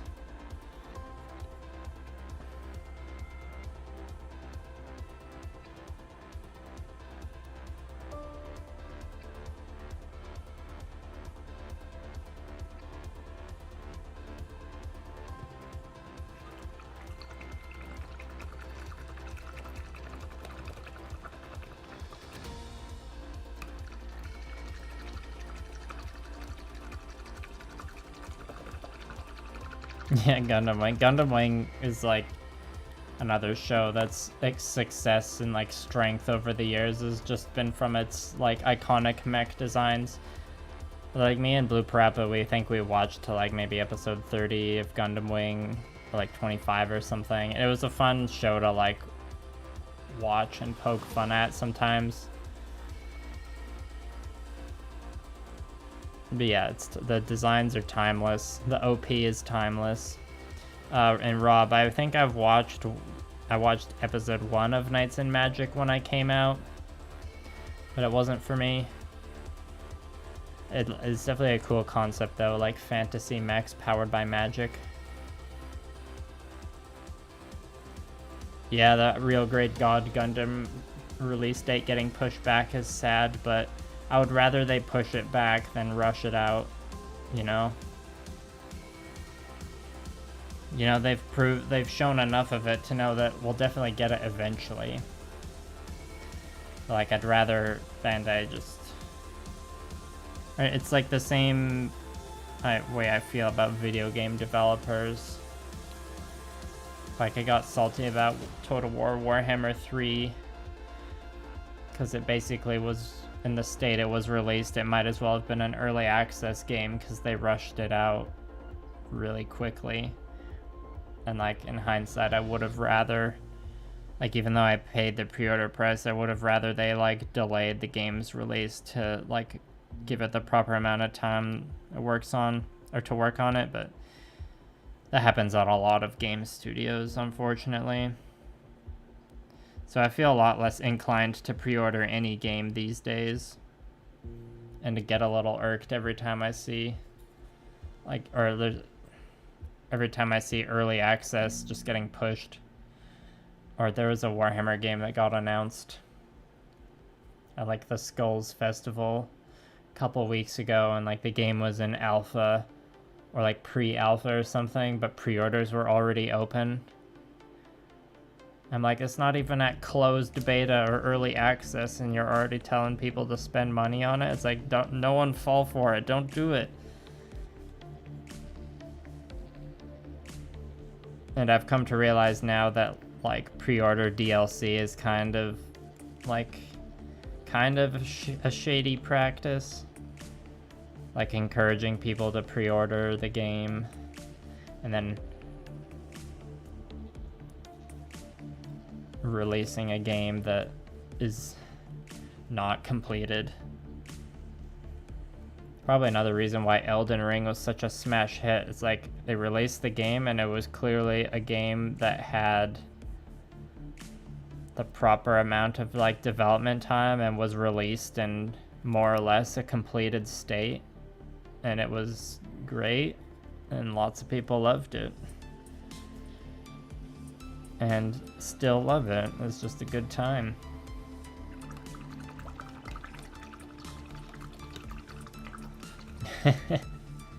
Yeah, that's when really all the Relina's lines like that, "Hero, come and kill me." That's an iconic moment.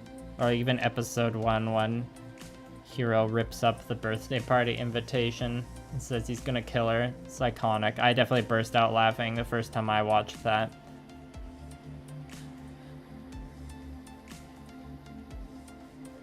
Yeah, catch up on these messages. Yeah, 86, I've really seen that one get brought up before. Medieval Gundam, yeah, that's a good way to describe it. Oh, what's up, Fatal Swordsman? Yeah, I'm surprised. Well, clearly they thought that the Chaos Realms campaign was, or Creative Assembly thought the Chaos Realms campaign was gonna be a bigger hit, but it wasn't. We didn't enjoy it as much as they thought, and then ever since that, or that with all the bugs that everyone's been mad at, they've just kind of been on damage control mode. And be like, okay, all hands on deck for, we gotta make sure that Immortal Empire's release is really good, because we're on thin ice. At least if I was working at Creative Assembly, I would feel like I was on thin ice with the community reaction. I think what would be amazing if they released the Blood for the Blood God DLC for free alongside Immortal Empires, because like everyone was already kind of pissed off for like all the games that came out before this one that Creative Assembly made the Blood paid DLC for. I get why they do it and why like game companies would do it in general. Obviously, I wish they didn't, and I wouldn't be surprised if they keep charging for it in the future. But I feel like for Warhammer 3, you know, as a show of good faith or goodwill, they should just give us that $5 blood DLC for free, please. Just this one time. Please, I'm gonna buy all the DLC. I've bought all the DLC for all the Total War Warhammers up to now. I'm gonna keep doing it. So that free blood DLC, you know, that you'd do me a real solid there, Creative Assembly.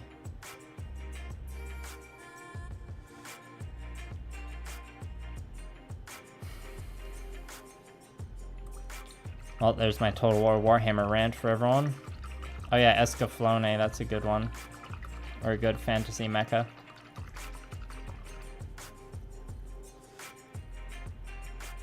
Trials of Cold Steel, that name sounds familiar. Yes, put it on the list, Bahamut. We've all got our lists. My list is quite long of things to check out, and I assume most people's are. Oh, an Escaflowne painting. That sounds like a good decoration. Yeah, Bo, you bet. More gold trim. This is number 8 out of 8 though, so we'll have a bit of a break from the gold after this. We'll have to go back to it briefly for some cleanup and highlights later. Thanks for stopping by the way, Bo. Glad you could make it.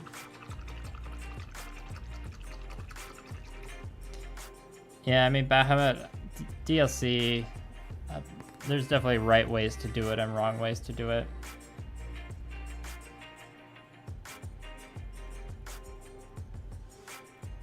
I can see why people will be turned off from Total War Warhammer just from the sheer amount of DLC, but with the Total War Warhammer DLC, I find usually it provides more than enough value for, like, you know, usually I have to pay like 10-12 bucks Canadian for a Lord pack for Total War Warhammer, and I definitely get many hours of entertainment out of like a new campaign to try out.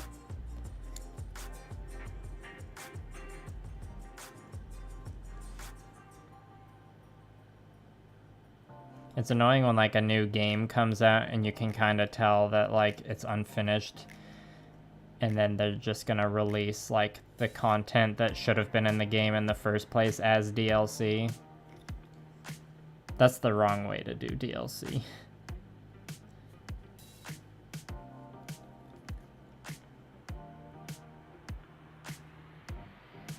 Yeah, you can say that again, Fatal Swordsman.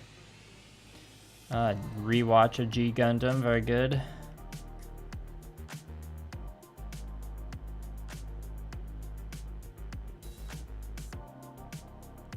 Bo, this is a Citadel brush. I guess it's a shade medium brush. I bought this one recently because I wanted something like a synthetic brush that was a bit bigger than the ones I had, just so I could get all the gold I gotta get done faster, because, you know, bigger brush means faster painting most of the time.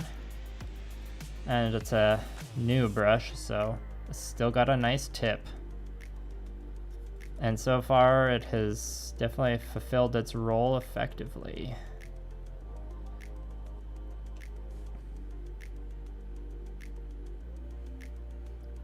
And yeah, I could have gotten the same kind of brush a lot cheaper if it wasn't a GW one, but I was just going with what my local hobby store had, you know. I usually default to just shopping there out of convenience / wanting to support the local businesses, especially if they're a nerdy game store.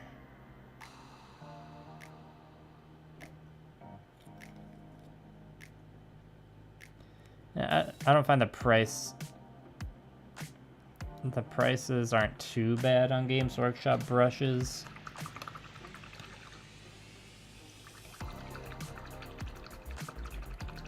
Yeah, no worries, Bill.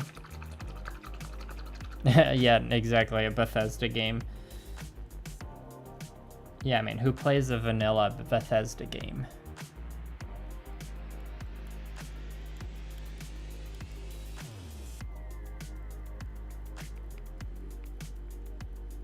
Oh, that's some risky spoiler talk there, Rob.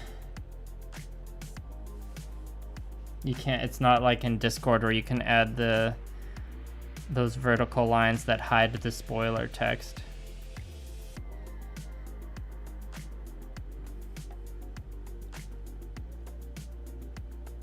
Well, hopefully you didn't ruin the show for anyone.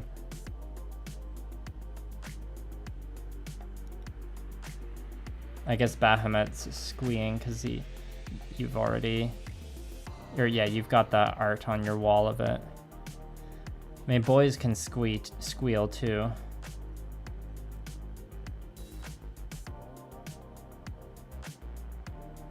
No, there isn't really a difference, Ethan.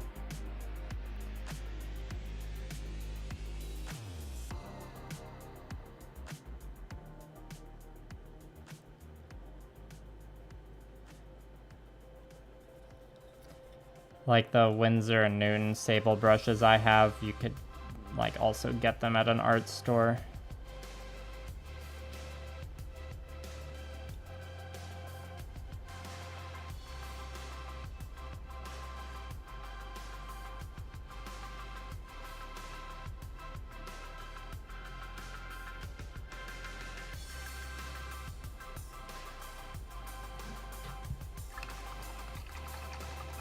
Fatal Swordsman, don't you use brush cleaner and restorer?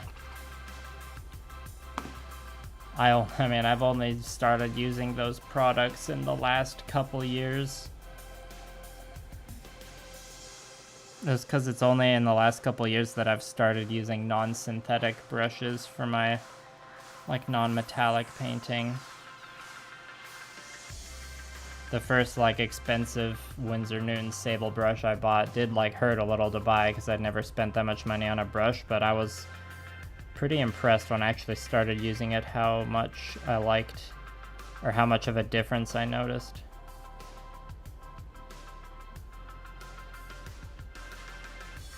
I mean, I say to use the brush cleaner and restorer, but I don't even think the stuff I use is like, or the brush maintenance video I recommended in my April video from Marco for Sony.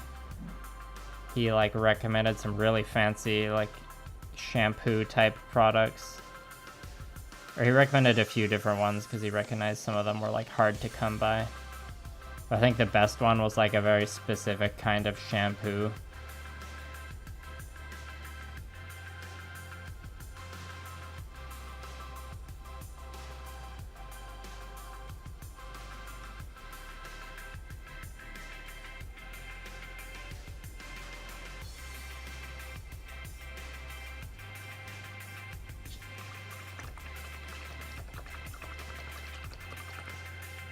Yeah, speaking of modding, Total War Warhammer 3 did get a lot more enjoyable once they opened the Steam Workshop to modders.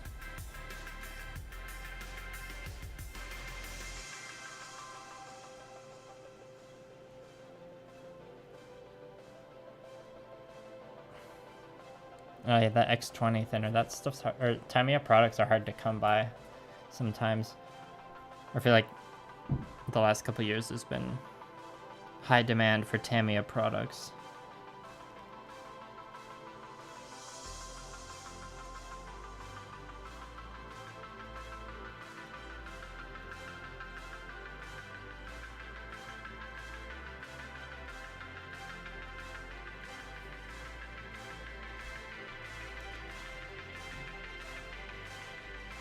I don't know, Rob, maybe we all squealed. We squealed because our eyes burned from the spoiler, the show we hadn't watched. That's a pretty old show, I guess. Punishments for spoilers are less severe the older the show is. But yeah, you never know who's been pining to watch that.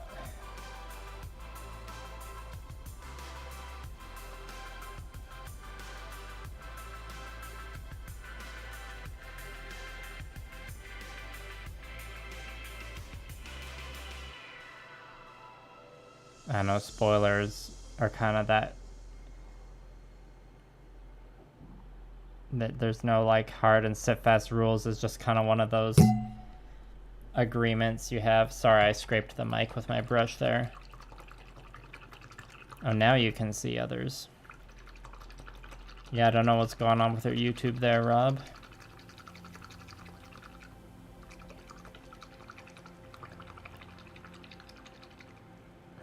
Yeah, I wouldn't want to pay $20 for those tiny Tamiya spray cans.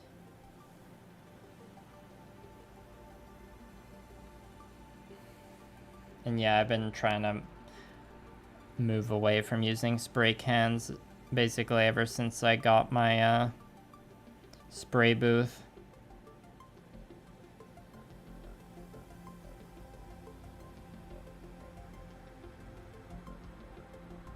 I mean, if you're talking about spoiling those, Robert, I would just default to like not spoiling anything.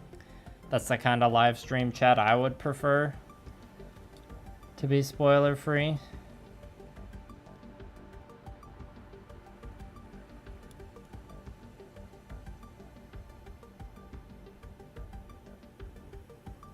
I don't think I'll ever put that as like a rule in the description to go alongside the like, you know, serious rules.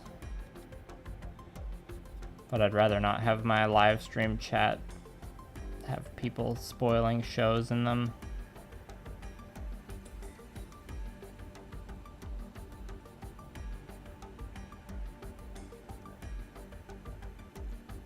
Sorry. Yeah, I like Vallejo products a lot, but though I was a little disappointed in the Vallejo Air range of like pre-thinned paints. My experience using those was not great.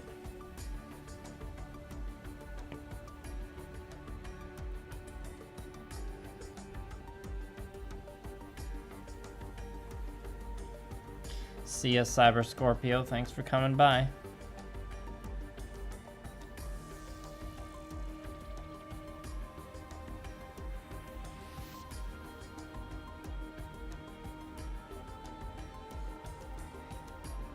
I mean, if you spoil something, it doesn't make you a bad person. It's just like not very considerate of others, you know? But, you know, it's one of those topics where context matters. You know, people, I feel like it's safe to joke about, you know, like Luke, I am your father type spoiler stuff. Because it's like something as big as Star Wars.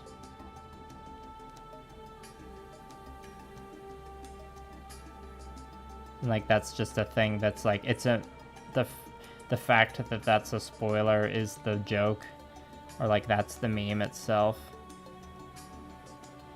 Like even, you know, like Robotech or Macross or Escaflowne, yeah, those are pretty old, but they're also pretty obscure depending on who you're talking with.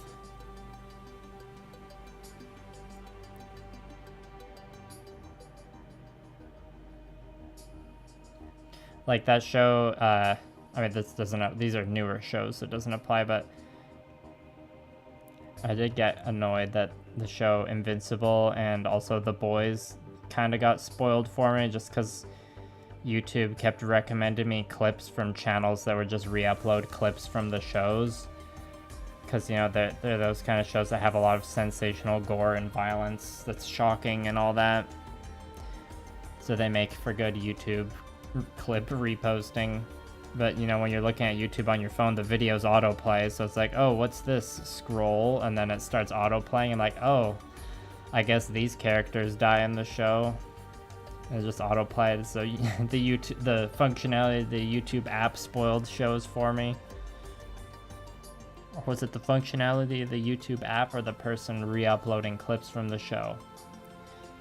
It's a gray area. But, I mean, I'm not the kind of person to get super upset about spoilers these days. I'm trying to think if there's ever anything that got spoiled for me that I was genuinely upset about. Oh, there was a... I remember accidentally getting spoiled for Star Wars The Force Awakens.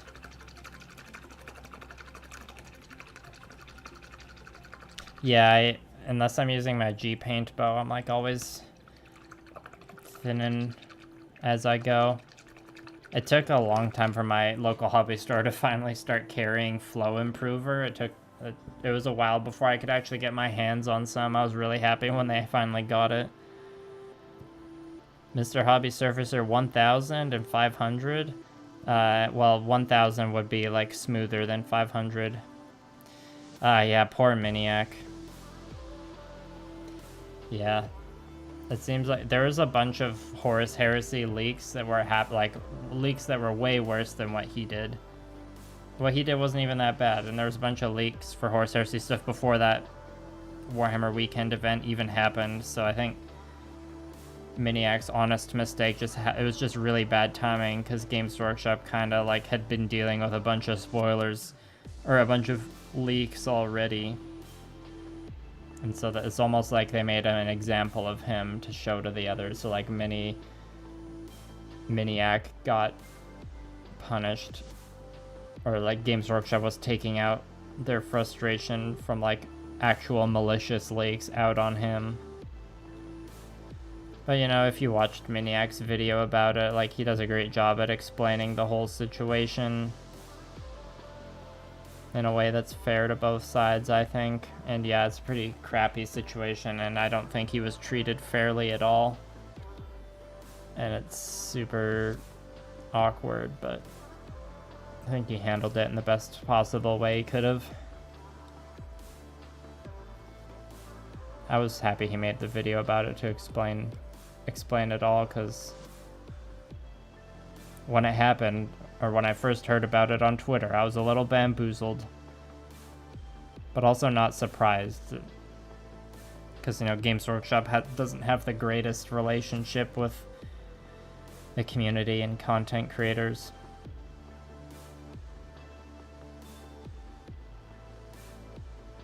Yeah, Fatal Swordsman. Yeah, I think I've also seen, like, I watched so much of the show on YouTube, and the same thing goes for The Boys, where I'm like, well, I guess I don't need to go on Amazon Prime to watch this now. And it started happening again recently, because Season 3 of The Boys has been airing.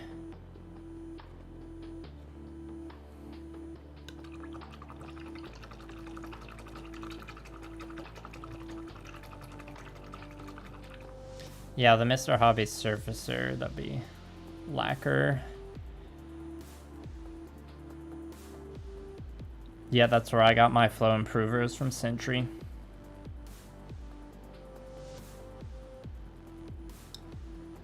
Yeah, nothing wrong with watching those magical girl shows. I watched the first episode of the like live action Netflix reimagining of Winx Club. Me and like Blue Parappa kind of watched it out of hate to see how bad it was, and you know, it was bad enough we didn't watch episode 2.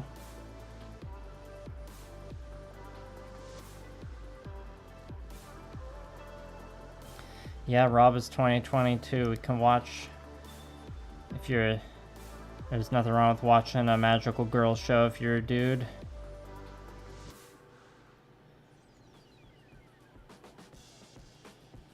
Or watching JoJo's Bizarre Adventure if you're a lady.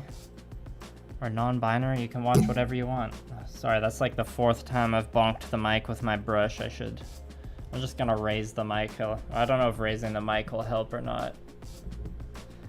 It's only my 3rd stream with the new mic. I'm allowed to make like one more accidental bonk before I'll start actually feeling bad. Mahou Shoujo are fun.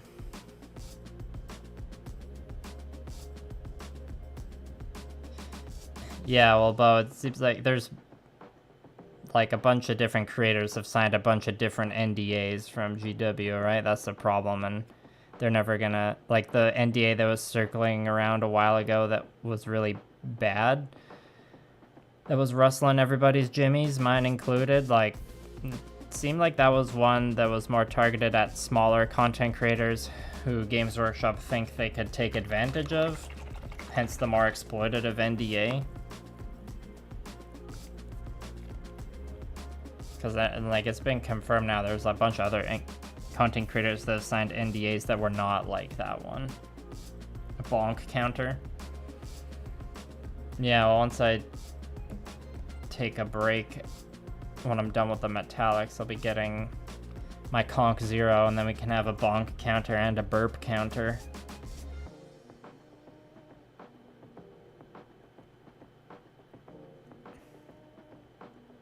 Yeah, Bahamut, does she reference like every single magical girl show?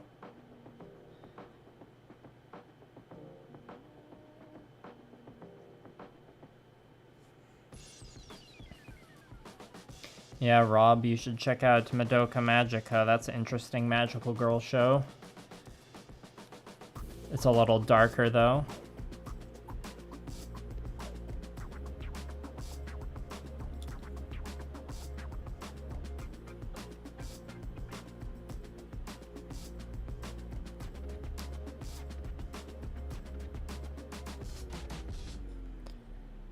Oh boy, we're almost done the gold.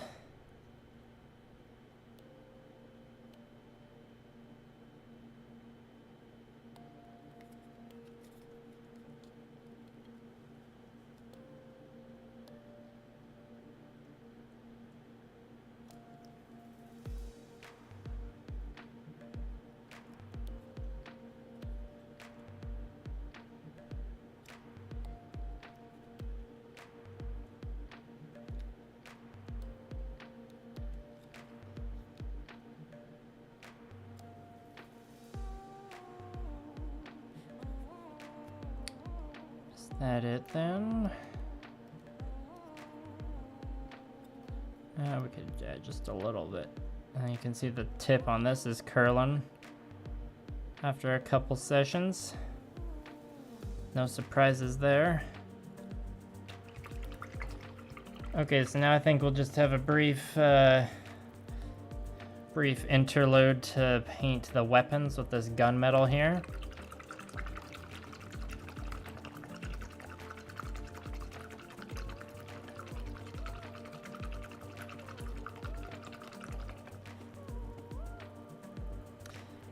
Yeah, that's true, Bahamut. It can't be your entire personality, but sometimes you kind of have to go through a phase like that before you realize that you're a little too obsessed. I've definitely had friends that have gotten annoyed at me for like talking too much about anime, or like I've definitely sat down friends to watch anime before that they were not as into as I was. Yeah, the world needs more Nobel Gundam-like kids.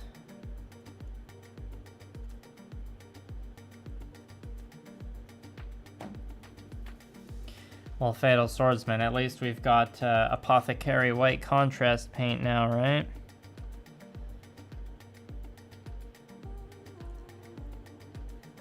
I can't remember if that was one of the, or if there are any like new contrast paints coming out that are like new white paints or not. I don't think they announced any of them in that recent thing they did. Yeah, I mean, I have phases I look back at.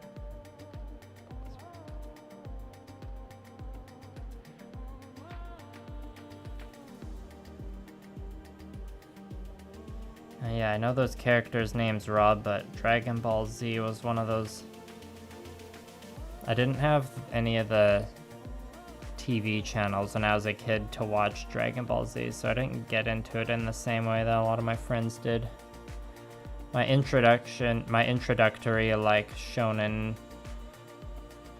adventure anime was Inuyasha. So that's where a lot of my nostalgia is, from Inuyasha. But then I remember at the time it seemed like more people my age were into, well, in junior high it was like Naruto and Death Note mostly.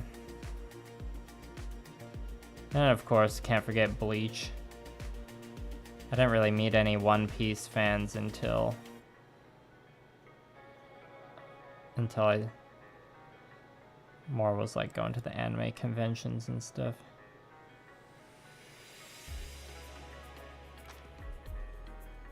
Ugh, this stage of the painting so much more relaxing.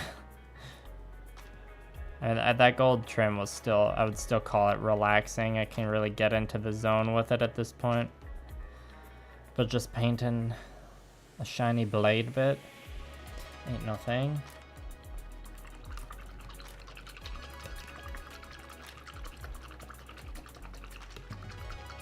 Ah, interesting, Fatal Swordsman. I have a bottle of Apothecary White, or a pot of Apothecary White. I've only used it on a few small things though. Nothing like as wide-reaching as an entire Stormtrooper's armor. So that's interesting. I mean, that was like I definitely put a mixing ball in my pot of that because it was the sediment, or the pigments were really settling on the bottom on that one. Shows like Dragon Ball GT, or like shows like Dragon Ball in general, that seems like good, or just long form episodic anime like that. It's good painting content. That's how I watched, like, or when I really started getting into painting minis for Warmachine and Hordes from like 2014 onward. I watched a lot of TV shows like Twin Peaks, Dollhouse, Full Metal Alchemist, all of Avatar: The Last Airbender, and Legend of Korra. Those ones weren't as good painting shows though, because the animation and the action gets like really complicated, so I'd always want to look at, like, watch it and not do the painting.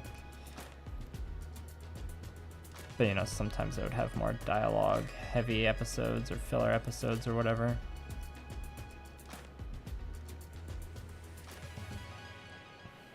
I bought the DVD box set for Ghost in the Shell Standalone Complex second gig,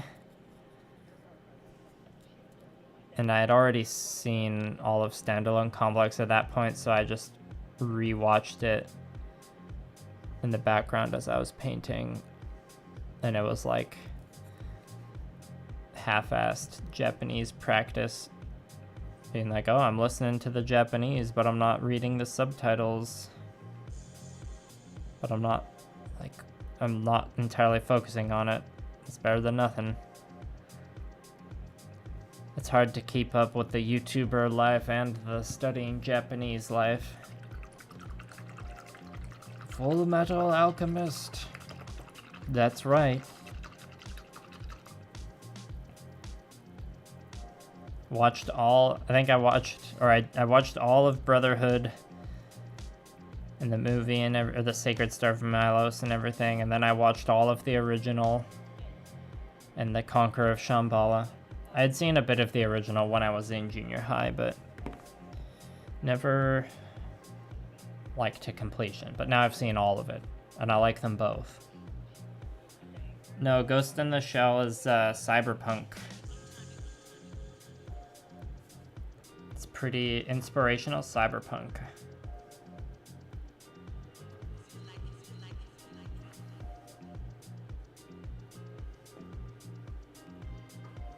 And Ghost in the Shell can get a little confusing because there's a lot of different entries into the franchise, but you can kind of, like, the movies and the Standalone Complex TV show are like canonically different, kind of. But it doesn't really matter which one you start. I mean, it might make most sense to just start with like the movie that from the 90s that put on the map of pop culture in the first place. It's an iconic movie for a reason. Standalone Complex, the show, is really underrated, I think, though. And it's where the Tachikomas come from. Oh, there's just a hair or something in the paint there.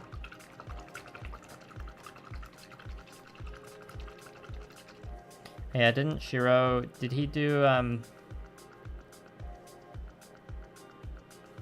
was he like, did he work on Pat Labor maybe? See ya, Ethan, thanks for coming by.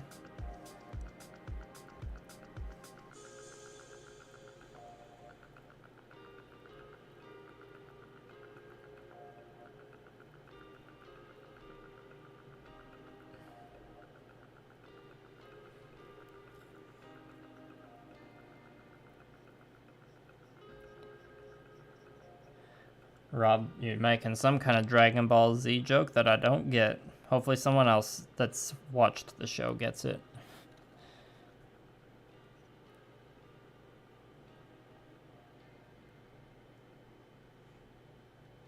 I guess in place of Dragon Ball Z, my like macho men screaming anime that I watch is JoJo's Bizarre Adventure.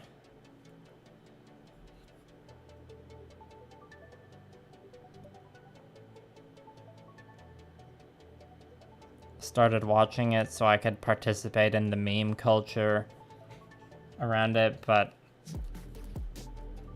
now I just unironically enjoy it, and I'm at part 5, so JoJo's Bizarre Adventure is one of those animes where it's like, yeah, you'll love it or you'll hate it, and that's okay.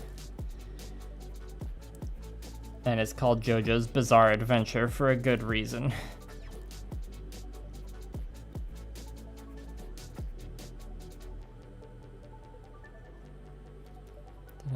Okay, I was worried I got a bunch of silver onto the gold there accidentally.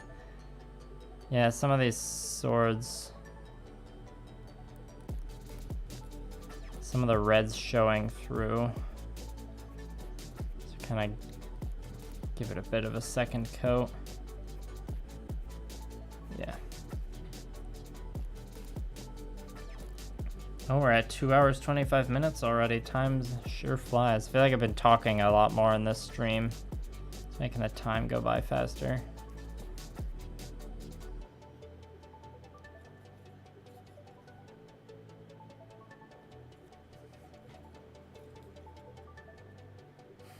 Starting to come together now. Oh yeah, Appleseed. That was the one I was thinking of.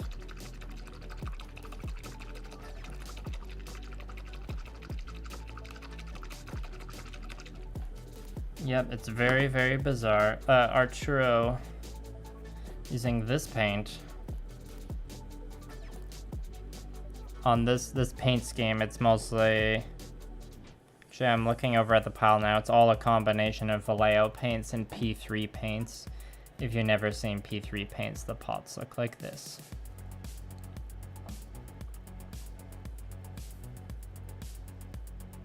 Okay, so Mamoru Oshii. Oh, Mamoru Oshii was on Palabor. He was the director of the Ghost in the Shell movie, but not the creator of the manga. Cool, thanks for that research there.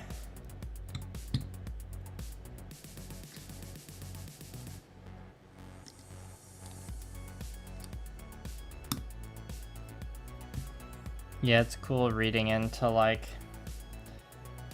where, or like what stuff all the like famous mechanical designers have worked on.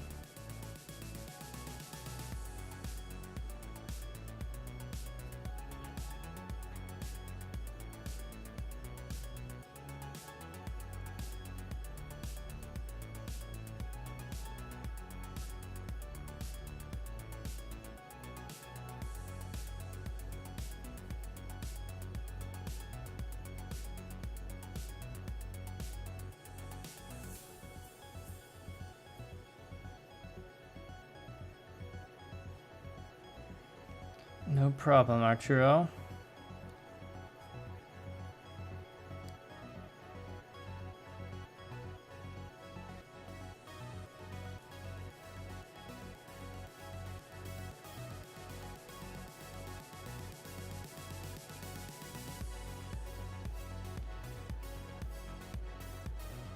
Yeah, this gunmetal is like a good silver metallic. It's got a good sparkle to it that I like, but army painter plate mail metal, I find that one has like better coverage.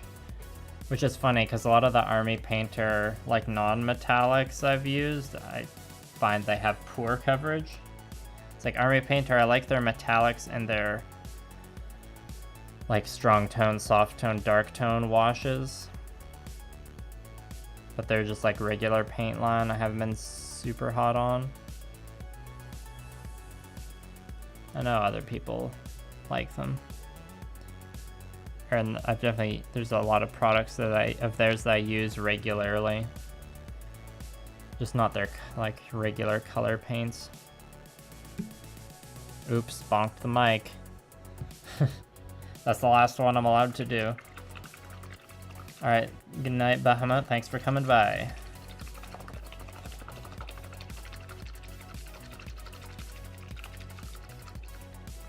Elytris, are you talking about the army painter? I'm just saying the army painter would cover, like, I would have a easier time. Oh, I think I'll just get it out. Yeah, I used up the stuff that's on the palette.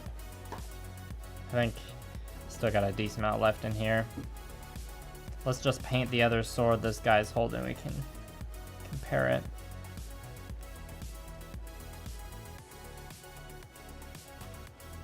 I mean, these colors are very similar.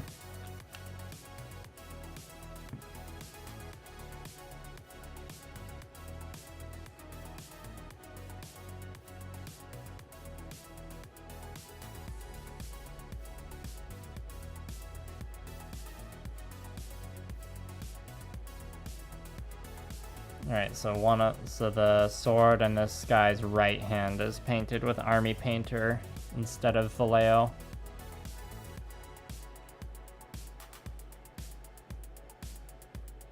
Arturo, I kind of thin them. Yeah, this does feel like it's covering better. It kind of like depends on the paint, of course, Arturo, but it's less about like thinning it differently because it's a metallic and more just like thinning it to the consistency where you can have good control. I found a lot of metallics come out fairly thick, so I thin them down generally like at least as much as I thin down other paints.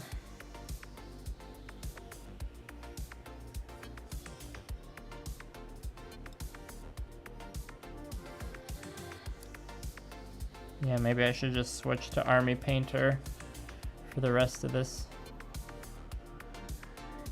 Put a decent amount on the palette, so I'm at least gonna keep going. But I'll compare what these two swords look like in a sec.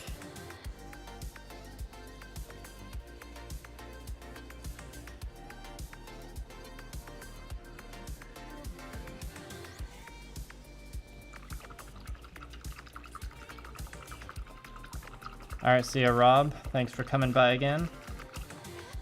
No need to apologize. It's meaningful that you showed up in the first place. So yeah, this sword's the Vallejo one, and this one's the army painter. The army painter one just looks slightly... It's like slightly duller, but slightly brighter. It's enough... It's barely enough of a difference for it to even be noticeable. Oh, I forgot to paint the gold on this guy's spear. We'll have to come back to that once I use up the silver that's on the palette currently.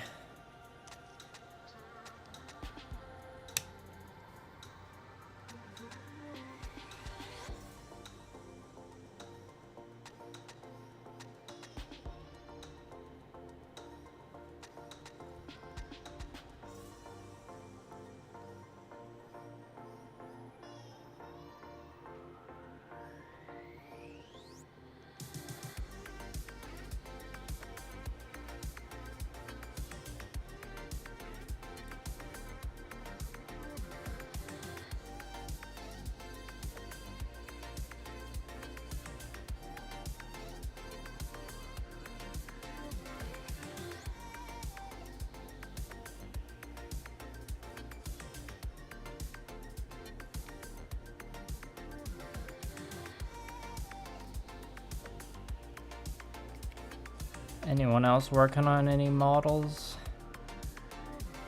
tonight? Unless it's daytime where you are.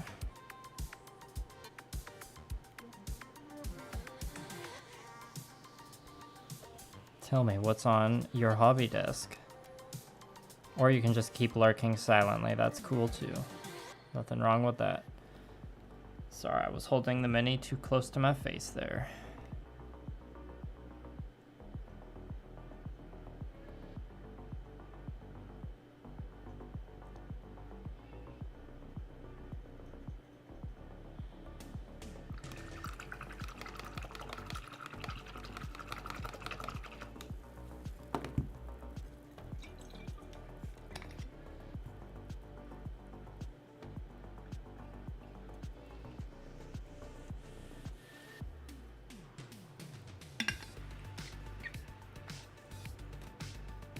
Well, I just finished my water there, so I'll quickly fix up that gold I missed earlier. Quarter of a full mechanics Vidar painted, very nice.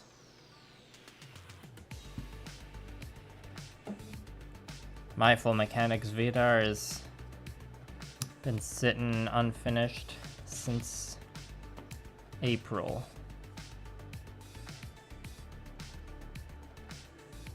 Hopefully I can finish it this summer.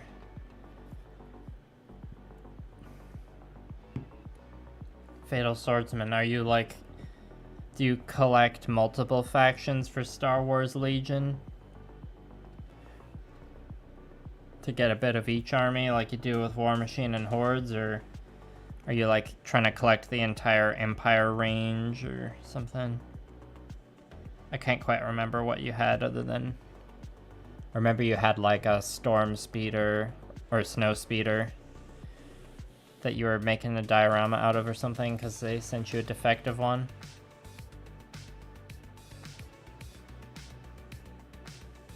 Axel, I'm sorry YouTube ate your messages. Sometimes things just disappear like that and it's weird. But hey, at least the bot hasn't showed up this stream. I guess it was just an anomaly on my like first warm-up stream I did last week. Maybe because I said that it'll show up again right now, who knows.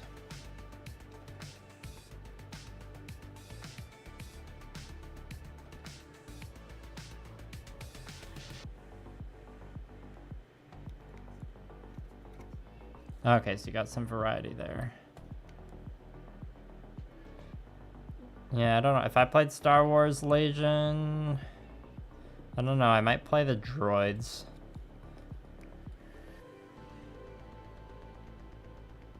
Which faction can take the most, like, the most big vehicles? Or, better question, can you... Or, like, if you're playing as the droids, do you have to fight the clones, or do the rules allow for janky matchups where, like, the stormtroopers fight the droids? Take Mikaduchi, I don't know that one.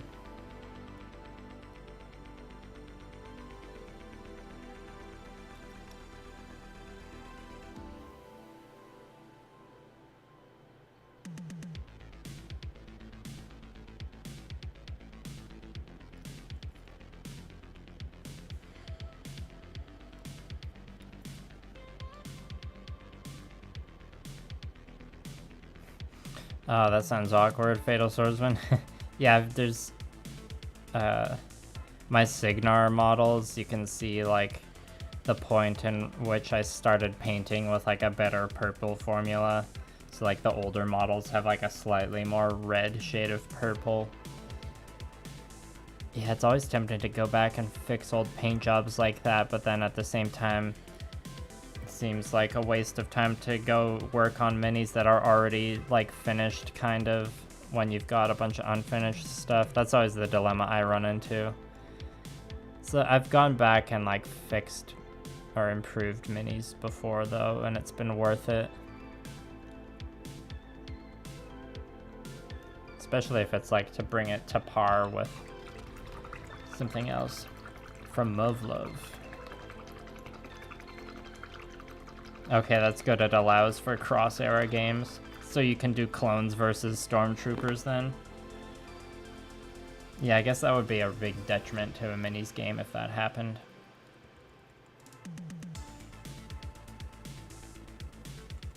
Oh, Darth Maul's Underworld faction.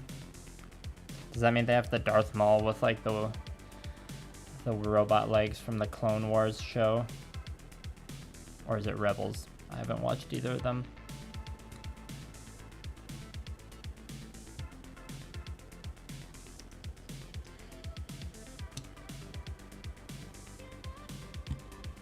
Okay, I'm gonna be back in like 30 seconds and just get in that conch. It's probably chilled now.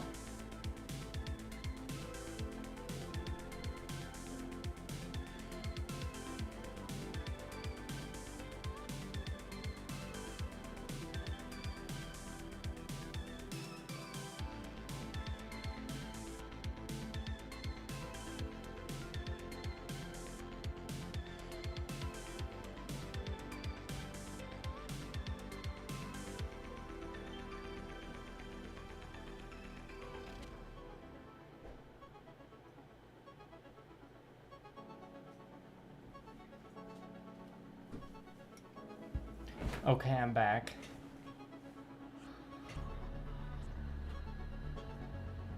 Oh, interesting. Robo legs.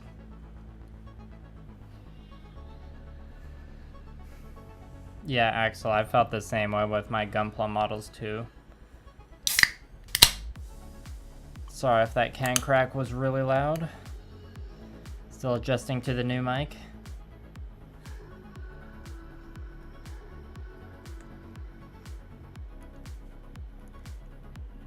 Zith 900. Ooh, you're also working on Warmachine Horde stuff. Excellent. I'm glad I could help you commiserate with the metallics. Thanks for coming by. Good night.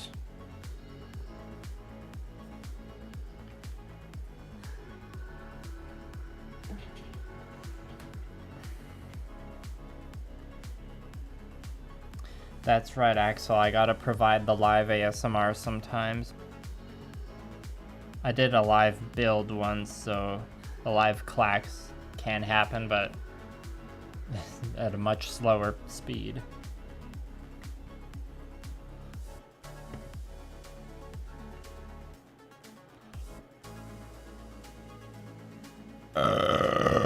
Ooh. How was that ASMR?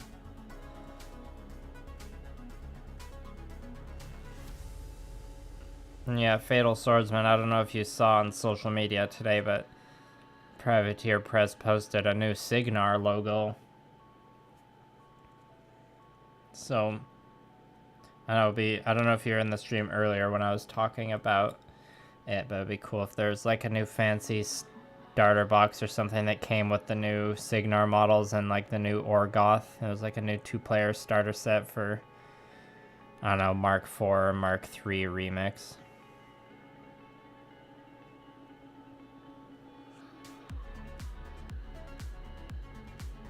Ah, poor Hyperion.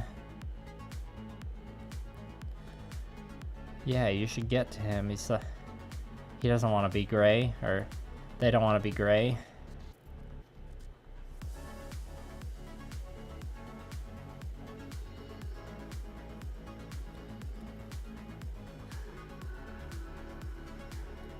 It was a little awkward / funny how much the new Signar models look like Warcaster Neo Mechanica models, which totally makes sense.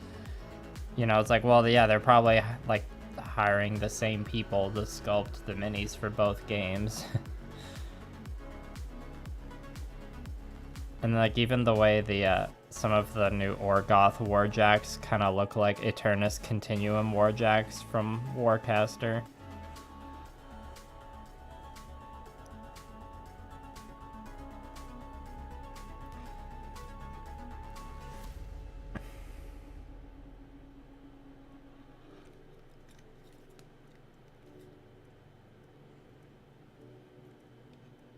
Big happy sparkle cannon.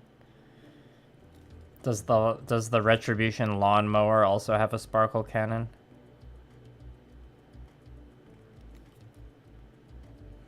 Yeah, can y'all just ignore those mold lines I didn't clean up? Thanks.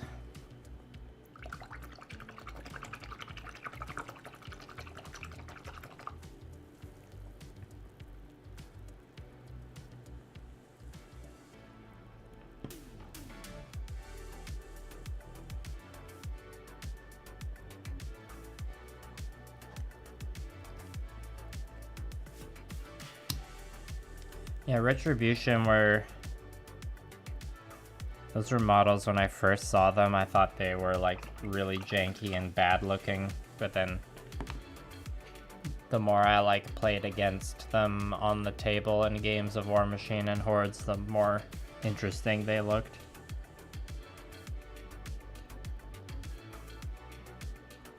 Felt like that was a faction with a lot of minis that when I was looking at pictures of them online, I wasn't into, but when I saw them in person, they looked really cool.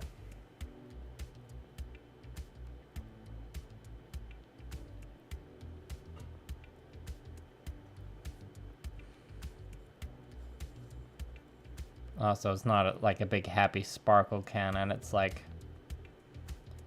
a small angry hornet cannon or something.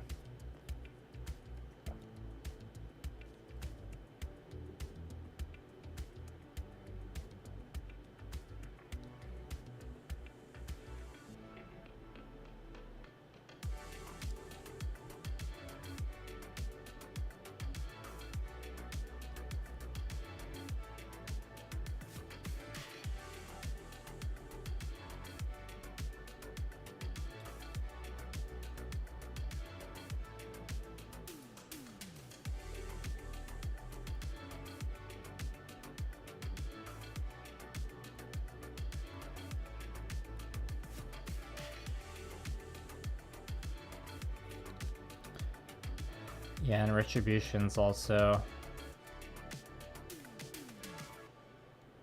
Yeah, deciding a color scheme takes more energy than most people think.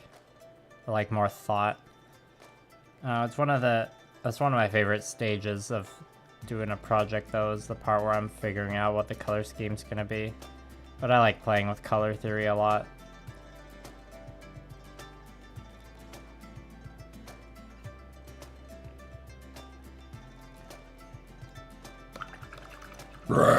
Burp 2.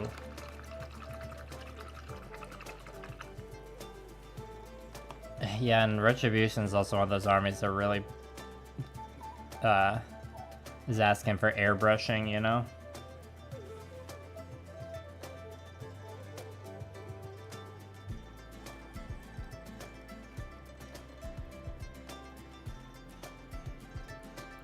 It's definitely a cool and unique take on elves.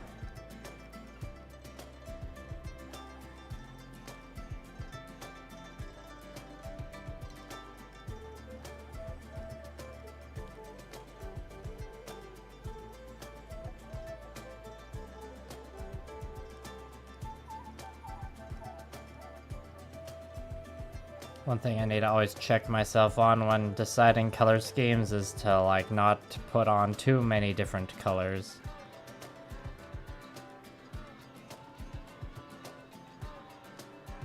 Need like just enough of variety, or you need to find like the proper amount of variety to complement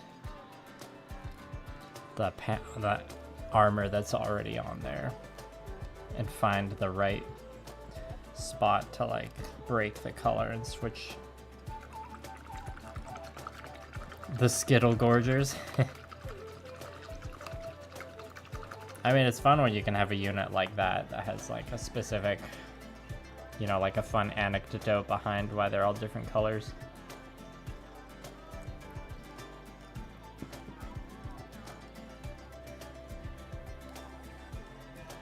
I painted a Age of Sigmar model this year that I'll be posting about soon for like a collaboration project.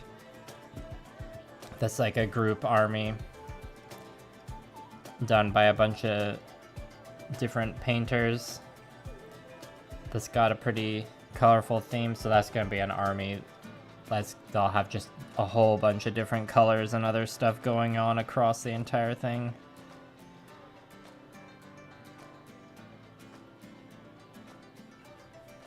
So I'm excited to share that with everyone, but that's all I can really say about it for now.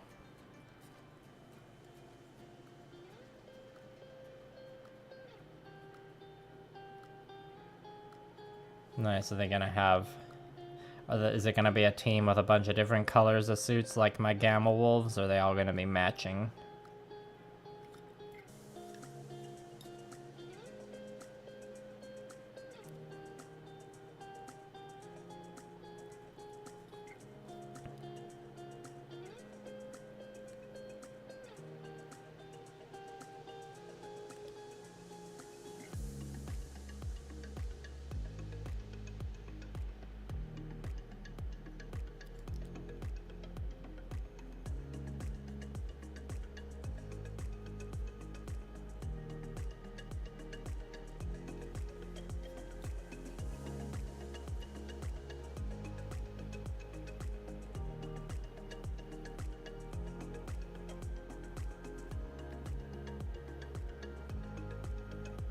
Oh boy, almost at the 3-hour mark.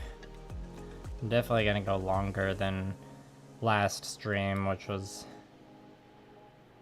I think I got to like 3 hours, 3 minutes on that one. Maybe I'll go to like 3:15 or 3:30 this time. Probably not longer than 3:30. I at least want to get all the like the red ink parts of the armor done. If I can. I don't think that part will take too long. It's been a while since I've done it. I'll have to... I shouldn't have put away those reference minis from last time. I thought I had gotten back into the groove enough to not need it. Oh, now I'm seeing part of this guy's leg that I didn't paint gold. Whoops. All thick mobile suits. The Swole Patrol, you could call them.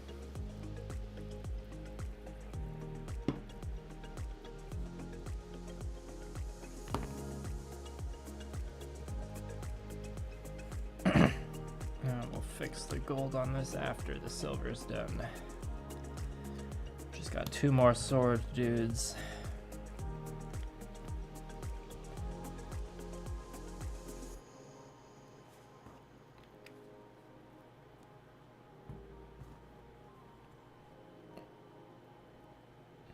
Might have put a bit too much paint on the palette there.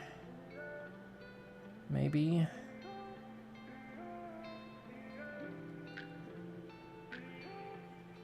The absolute unit. Yes, perfect. Why didn't I think of that one? A unit of absolute units.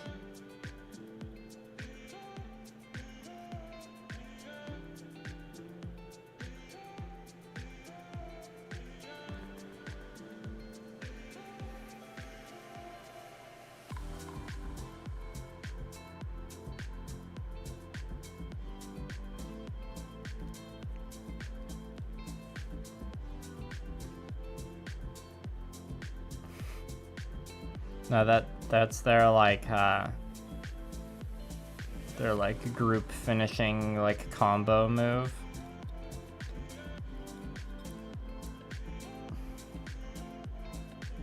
If it's like in a video game situation, you like when you like pull off the combo, it triggers the like animation, the takedown animation. And then the enemy goes, "Oh Lord, they're coming." Neon-esque goof custom. Sounds pretty good to me. I don't use that much fluorescent paint, but I like to think my Gamma Wolves guys are pretty neon-like.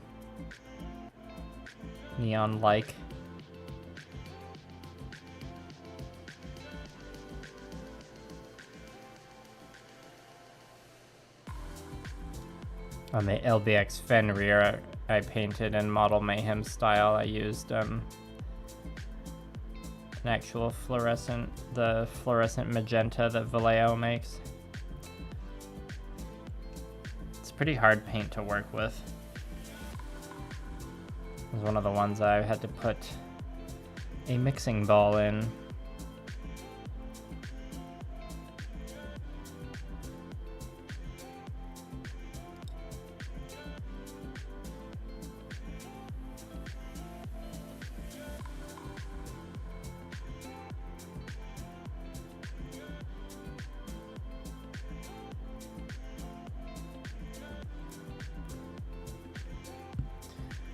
Alright, just silver on one model left.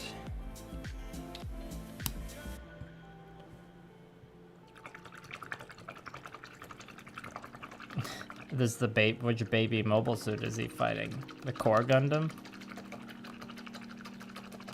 Or does your team have a baby mobile suit?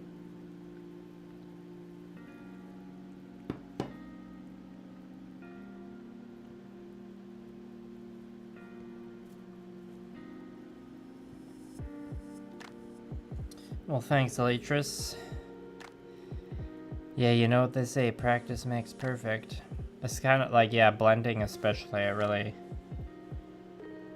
relies a lot on just like learning how your brush bristles will behave across the surface and like the right consistency to mix for the glaze as well.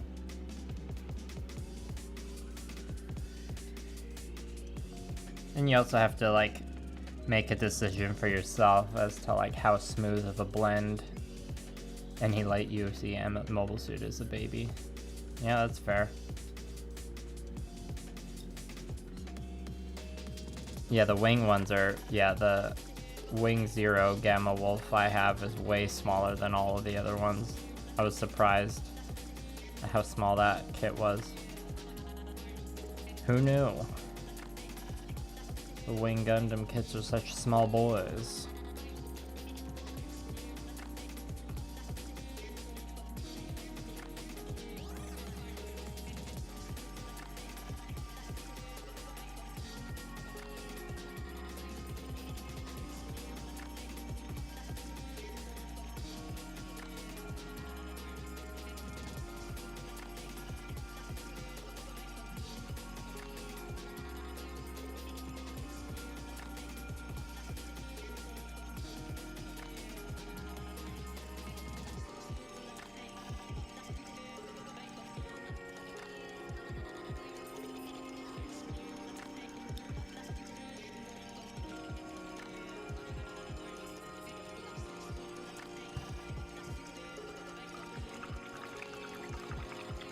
Oh, I didn't know that. No need to apologize, Bo. There was the gold on one guy's leg that I forgot to paint, so you'll be here for the bonus gold round as I'm finishing up the silver.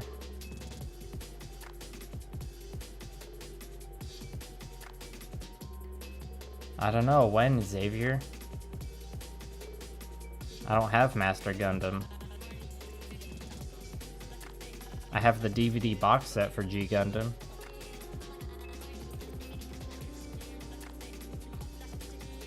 I mean, if you keep spamming, I'll think you're a bot. Is your profile picture Domon Kashu? I can't tell from the size of it.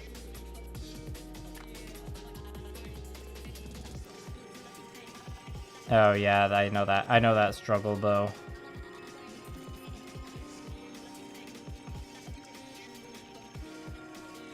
Yeah, I top coat every paint job I do, Elytris. So, yeah. Yeah, I can't think of any paint job. Like maybe if it's a terrain or something and I use the lacquer paint, I won't top coat, but yeah, these are like almost all of my Wargaming miniatures I matte top coat. But if it's a metal mini, I will do a gloss coat first, let that fully dry, then do like 2 matte coats, just because paint chips off metal minis really easily. So yeah, I'll give them extra top coats. And then I glue the grass tufts to the base after the top coat, obviously. But sometimes, like, when I finish painting the gym here and like everything's top coated, I'll go back and paint on gloss just onto the gems to make them. It's like a easy way to make something look shiny. And I like contrasting between a gloss and matte top coat on the same model sometimes.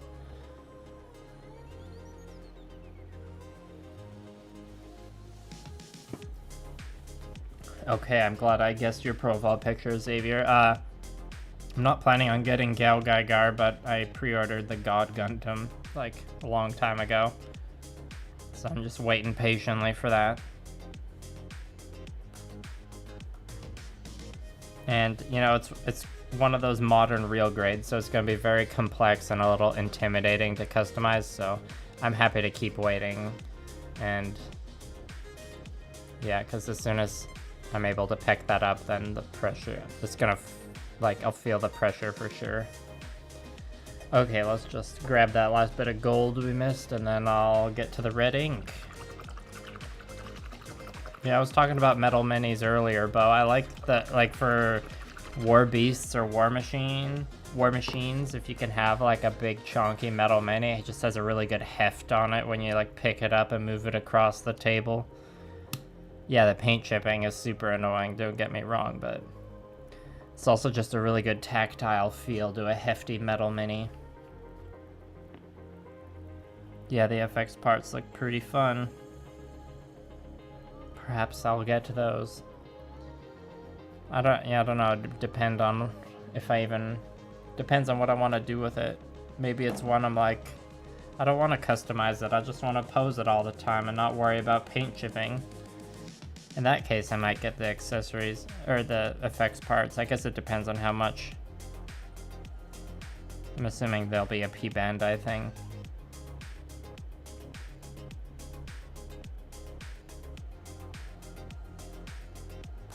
Although that sounds like one maybe it's asking for some grimy washes, perhaps, or something. No, I don't have a Discord, Xavier.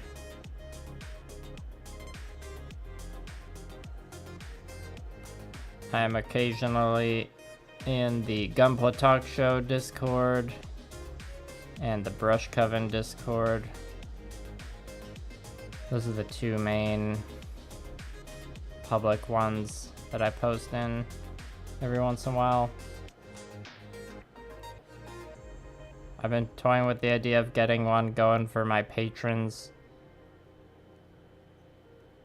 but as of right now I don't have a Discord server.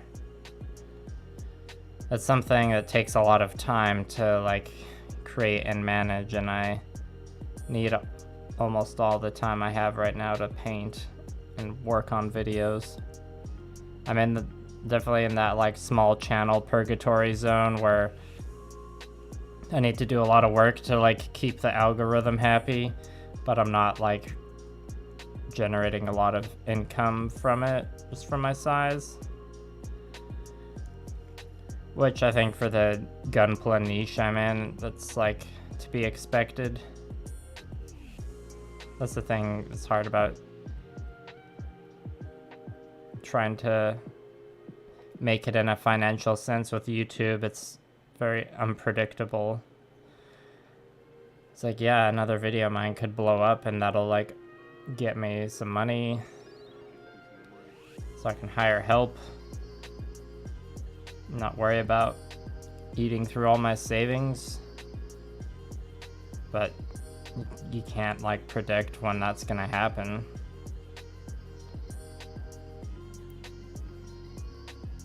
Hence why I'm so frugal. Because once I run out of savings, then I gotta start applying for jobs and all that. Yeah, Death Jack is a little heavy. That round of like character warjacks from Apotheosis, I think, was the expansion back in Mark 1. It's like Thunderhead, Death Jack. What was the other one? Behemoth. Those are all like very top heavy. Oh, the big Rafa mini.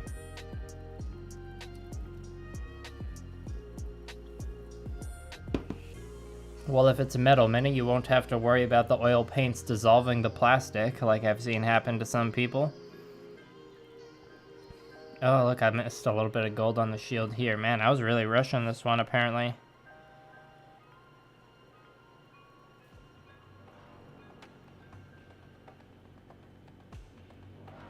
Yeah, food. Food, why you gotta cost so much money? Has anyone seen the recent David Cronenberg film, Crimes of the Future? Because there's people in that movie that can eat plastic, so imagine being able to, like, you know, literally build a Gundam kit and then you get your pile of forbidden sprinkles at the end and then it's just a snack.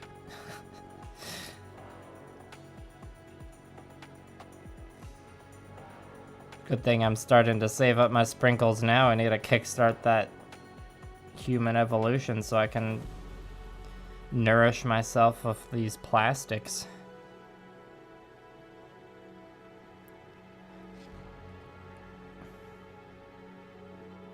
And get my credit card on a glass table, do a line of microplastics, you know?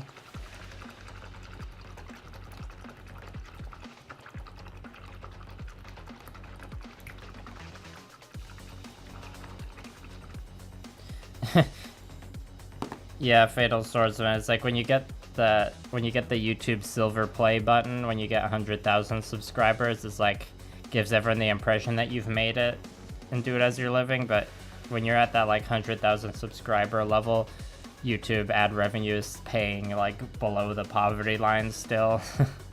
But it takes so much work to like get there in the first place.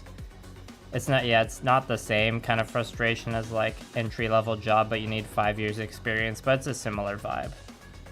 That was also very frustrating. And Xavier, yes, I do like Transformers Armada.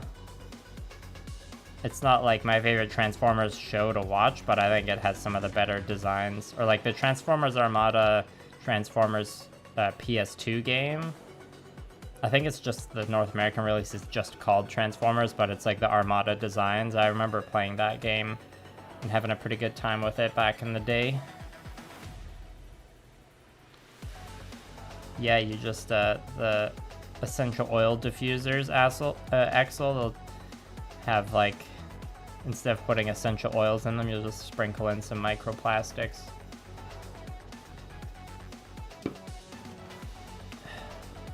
Did I miss any other? Oh, okay, sorry, Fatal Swordsman. I didn't see your earlier comment about job searching. Yeah, I mean, that it is rough. That's why I've been putting it off by trying to be a YouTuber for this long. It's definitely not a financial decision I recommend for anyone. Or no one should get into YouTube for the money. Oh, right, Bo, you were asking about, you have ideas for hobby videos. Well, are you comfortable sharing the ideas in the chat? If you want to keep them secret, that's cool, but I would say, like,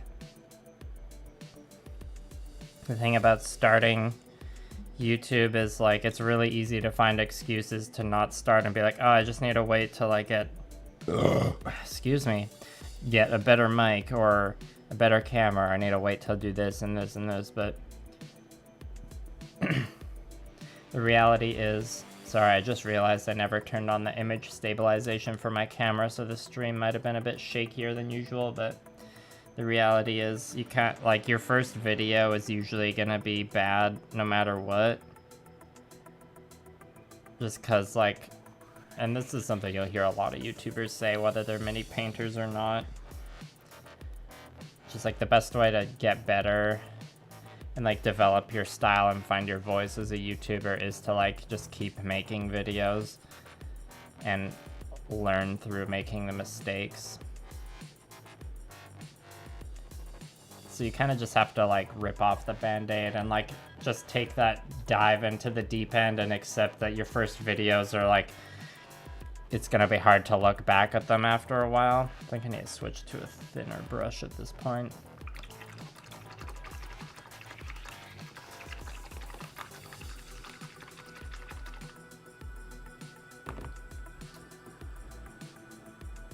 Let's grab a thinner synthetic for this next stage, which is the red ink. I'll get started with it and then I'll catch up on the chat.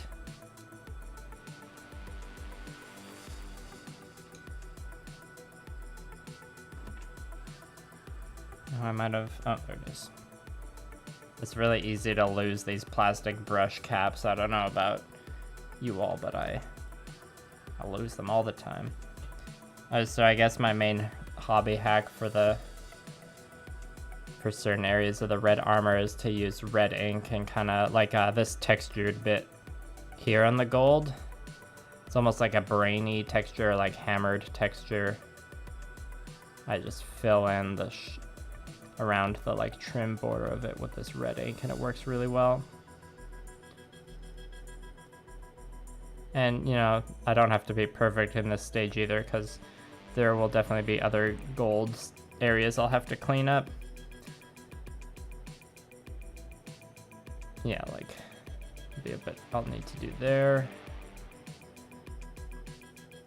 I think, yeah, I do remember using the red ink on the armor as well, just because it's kind of like, might as well get that red a bit more rich and vibrant.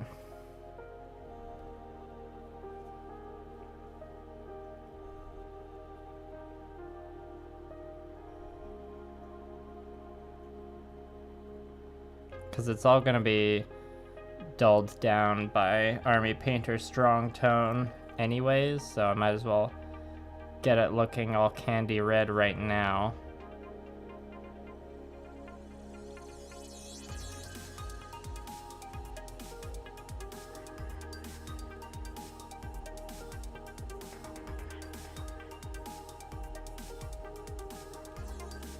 And like areas on the shins here, it comes in, it really comes in handy.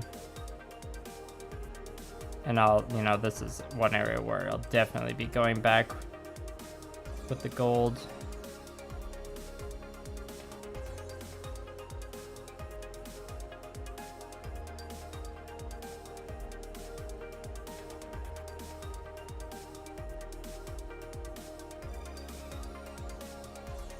Like on this loincloth here, there's just a bunch of recesses for the red ink to go into.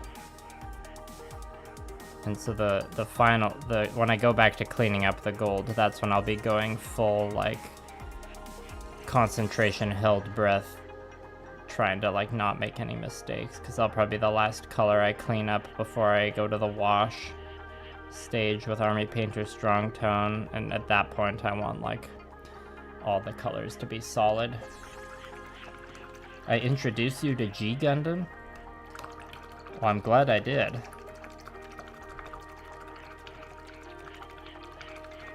Well, thanks for the invite.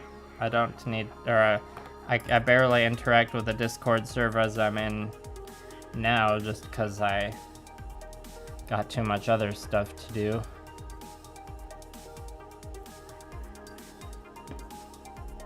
So I'm afraid even if I did join your Discord, I wouldn't really contribute anything to it.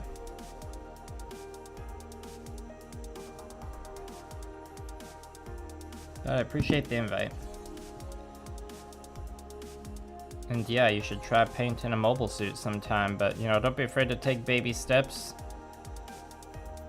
Well, first kit can just be like aim to get a smooth, or aim to get like a solid base coat on everything and just do custom colors, and that's it. Or like custom colors in a panel line. Maybe some weathering if you're into that. It's easy to get overly ambitious with a project and then get accidentally overwhelm yourself.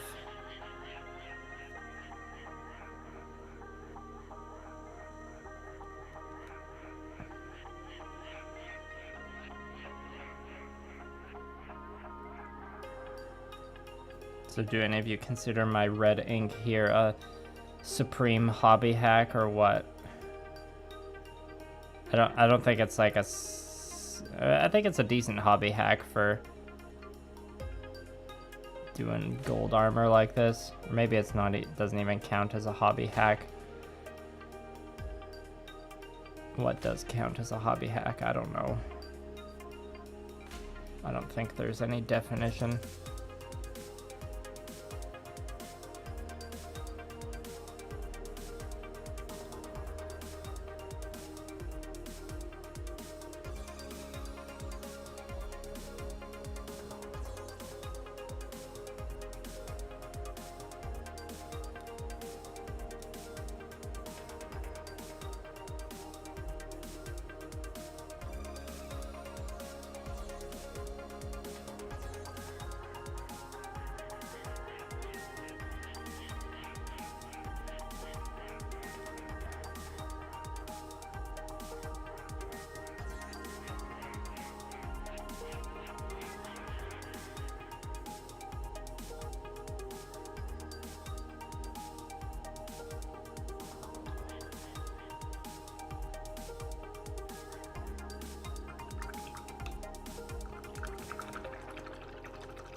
Yeah, the ink's a lot thinner than the paint elytras, so it's like it flows into the recesses similar to a wash. Or a shade, as you might call it.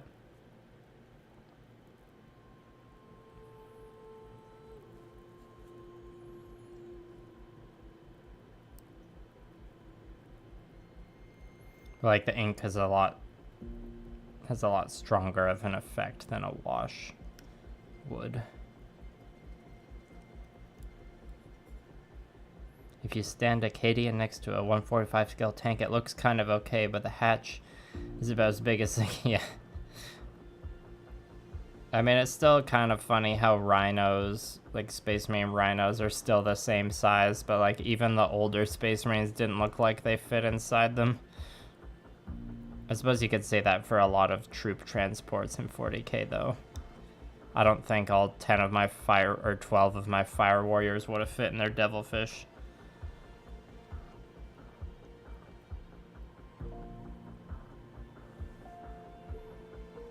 Yeah, oil washes, that's the hot hobby hack from the 2020s so far. Oil washes, and I guess miniatures agnostic games don't count as a hobby hack. Or maybe they do. So here I put a bit too much ink, so I can just like absorb some of the excess with my brush.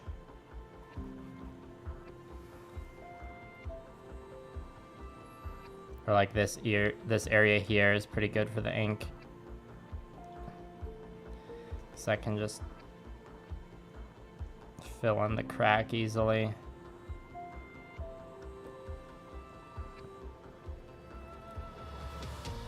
Alright, that one's done.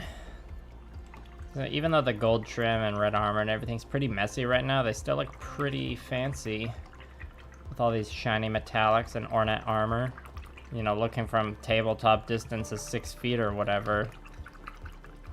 That's not so bad. Okay, bye Xavier. Sprinkle Sama, that's a good one. Turret hatch on a Lehman Russ or Chimeras. Are the Tamiya, I'm guessing those are supposed to be different scales.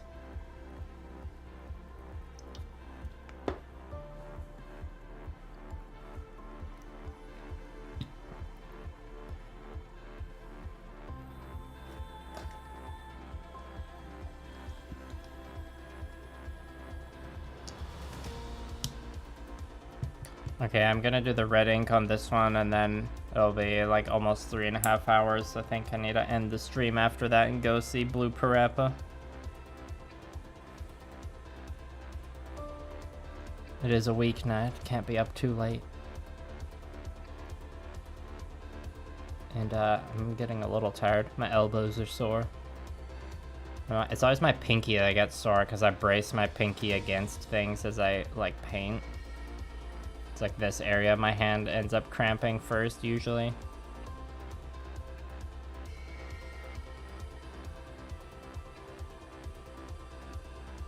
Funnily enough, painting on camera has made my painting posture better.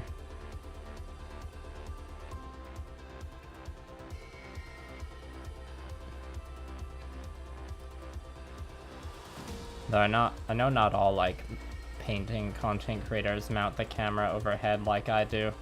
Some have it like in front of their chest pointing this way, or some have it like over the shoulder. It's really quite a challenge filming mini painting sometimes. I think Luke from Geek Gaming Scenics had a good video about like showing his hacks for filming mini painting. That's right, Bo. Oh yeah, another piece of YouTube content advice, Bo, is that good audio quality is more important than good video quality.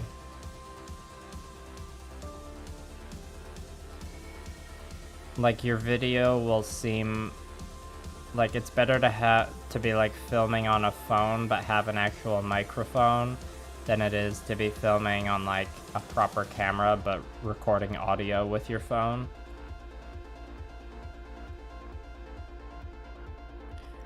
Like people will get rustled more from bad audio quality than they will for bad video quality.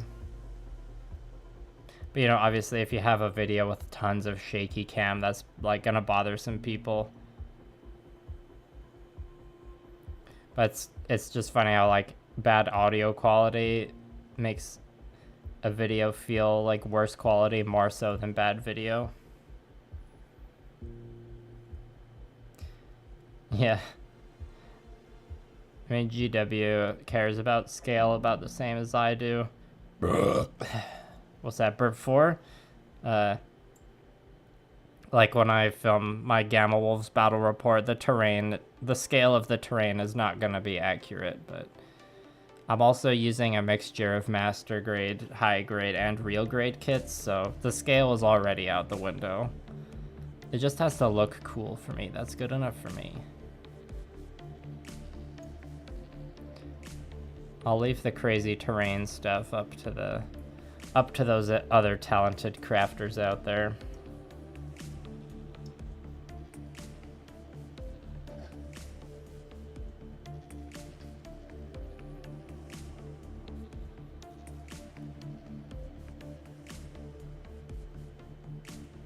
Yeah, like this area on this loincloth here is really good for the ink to get in and like bring that nice rich red color into the recesses.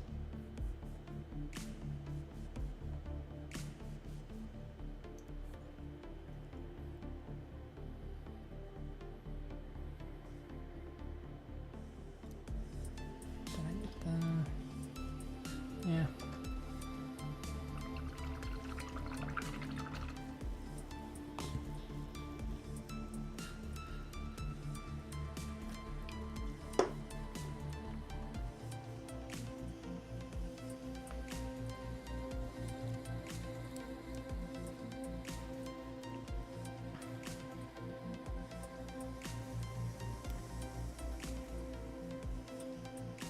Well, as long as all this red and gold armor has taken, it does feel good to be past the gold, and that's always a big hump to get over when painting these Skorne models. Like, after the stream tonight, I don't even know if there'll be another stream for these Skorne models, because the rest of the painting might just go really fast. I might just like get it done off stream quick and move on to something else. Well, I'll need to move on to other things soon anyways. I got the commission, got Vidarbatos, and of course got other minis. think I'm too busy with family stuff this weekend though to get another stream in on the weekend. And I'm hoping to line up a practice game of Gamma Wolves next week, I think.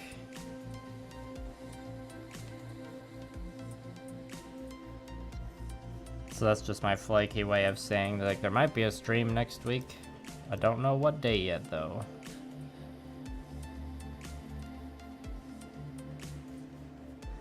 But I'm glad a handful of you have kept coming back for these mini painting streams, even though I know a lot of you probably came for Gunpla.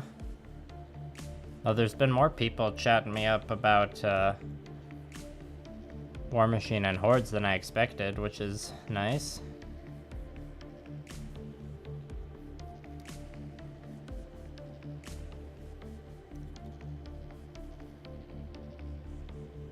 I'd like to keep conversations going about the games and prevent conversations about people saying the game is dead because it's not.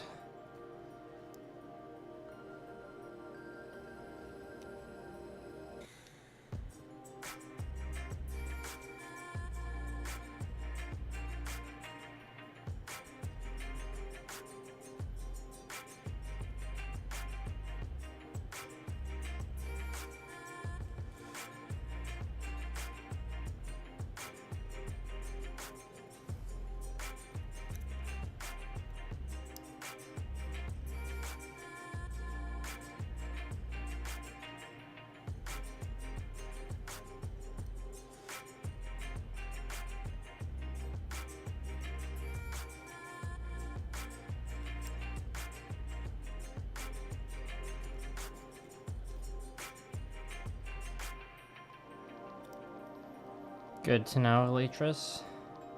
You're not the only one that enjoys watching them get painted.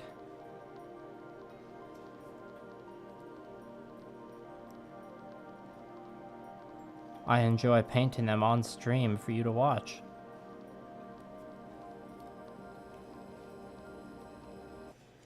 Yeah, I think after this stream, that's probably like enough Skorne red and gold armor on stream for now. I'll probably finish them off camera, but I still have to, because the video I painted Skorne in like way back in 2020, I painted three of those like converted raptor riders. They're like Skorne Ferox cavalry, so the original models they're riding like saber-toothed tigers, but I converted mine to be riding dark elf cold ones. So I've got two more of those that need to be painted. Definitely do those on stream. And then I have like a character, Skorne Ferox model, who his like model was his mount was wearing armor, so I didn't convert it, so that one's still riding like a saber-toothed tiger, so I gotta paint that one.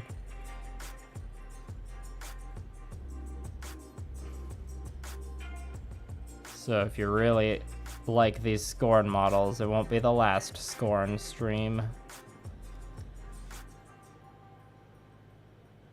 But I like to keep things with having a decent amount of variety, so. The cleanup phase on these will take long enough. Maybe I will feel like doing it on another stream. I'll have to come to that decision later. I won't be able to do much painting for the rest of the week. I don't think I will, because I gotta take care of other stuff.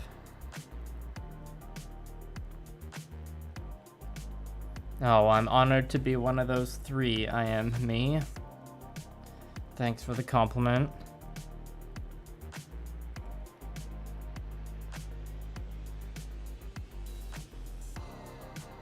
The way I paint these Skorne is a lot different from how I approach the Gunpla. But I think I work well when I can switch gears to vastly different styles that way. Maybe it's a hobby hack to be into Gunpla and miniatures at the same time, because when you get burnt out on one, you can go to the other.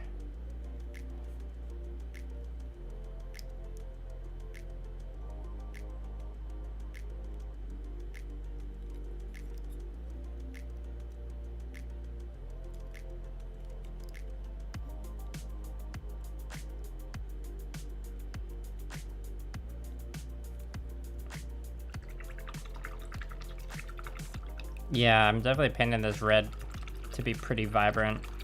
And my Skorne models, they get like a brown wash applied over the whole model. That really ties everything together. And it's Army Painter Strong Tone, and when you put it over gold and red, it just really works well.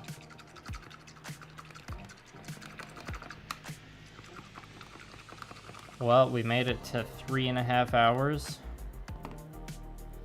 I think I'm going to start wrapping up the stream now. And like I said a minute ago, I don't know when the next stream's gonna be yet, but I got a bit of family stuff going on this weekend. Oh yeah, Elytris, the gem on this shield, that's only the base color for the green. It's gonna I'll do actual really basic highlighting on it and add a bit of a sparkle effect. It's not like the proper way to paint a gem like you'd see the pros do. It's like my easy tabletop version, but I make the gems nice and sparkly. Yeah, it looks delicious.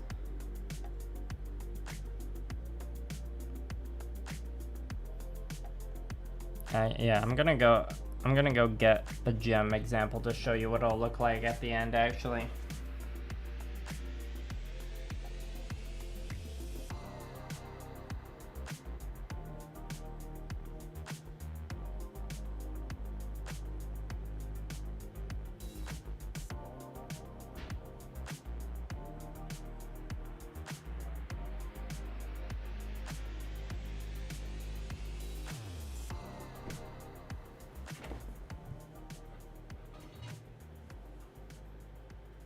I kind of did a bad job highlighting this one, but that's kind of what this one was painted, a couple years ago.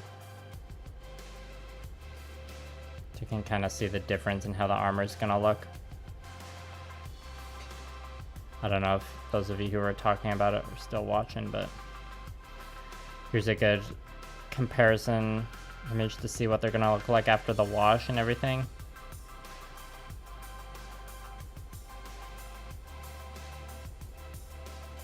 What battle report, Bo? The only one I've committed to is the Gamma Wolves one. I might just keep the Warmachine and Hordes game itself to be just a thing I enjoy outside of the mind space of creating content. Making a good battle report is a challenge.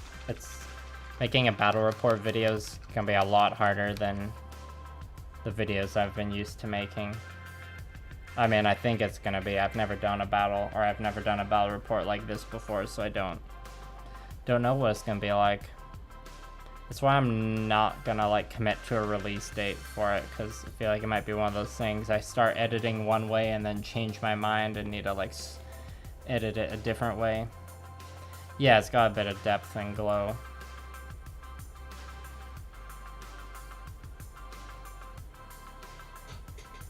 Yeah, Warmachine and Hordes battle report. I don't know if I'll ever commit to making one of those videos. Just because, I don't know, sometimes there's things I want to keep separate from making video content for, just because it's a different mind, or it's the enjoyment of or the way you enjoy something changes when you're making content for it. And battle reports are just a really hard video to get right, at least for me. It's hard to find a good battle report you can sit all the way through and be super engaged with. Yeah, I add a bit of metallic sparkle to it with metal medium on those big gems. It's just a quick dry brush on the top. This one you can't see it that well. I probably didn't add enough. Yeah, and then there's brighter layers of green put up on top of the green jelly bean that's on there currently. Yeah, and I think there's probably battle report videos just in general don't get as many views as painting videos. That's not why I haven't done them. It's more just I haven't been doing much gaming in general because I've been focusing my energies on the painting, just because Gunpla tends to be more about the craft of making the model than gaming side, because, well, there isn't really...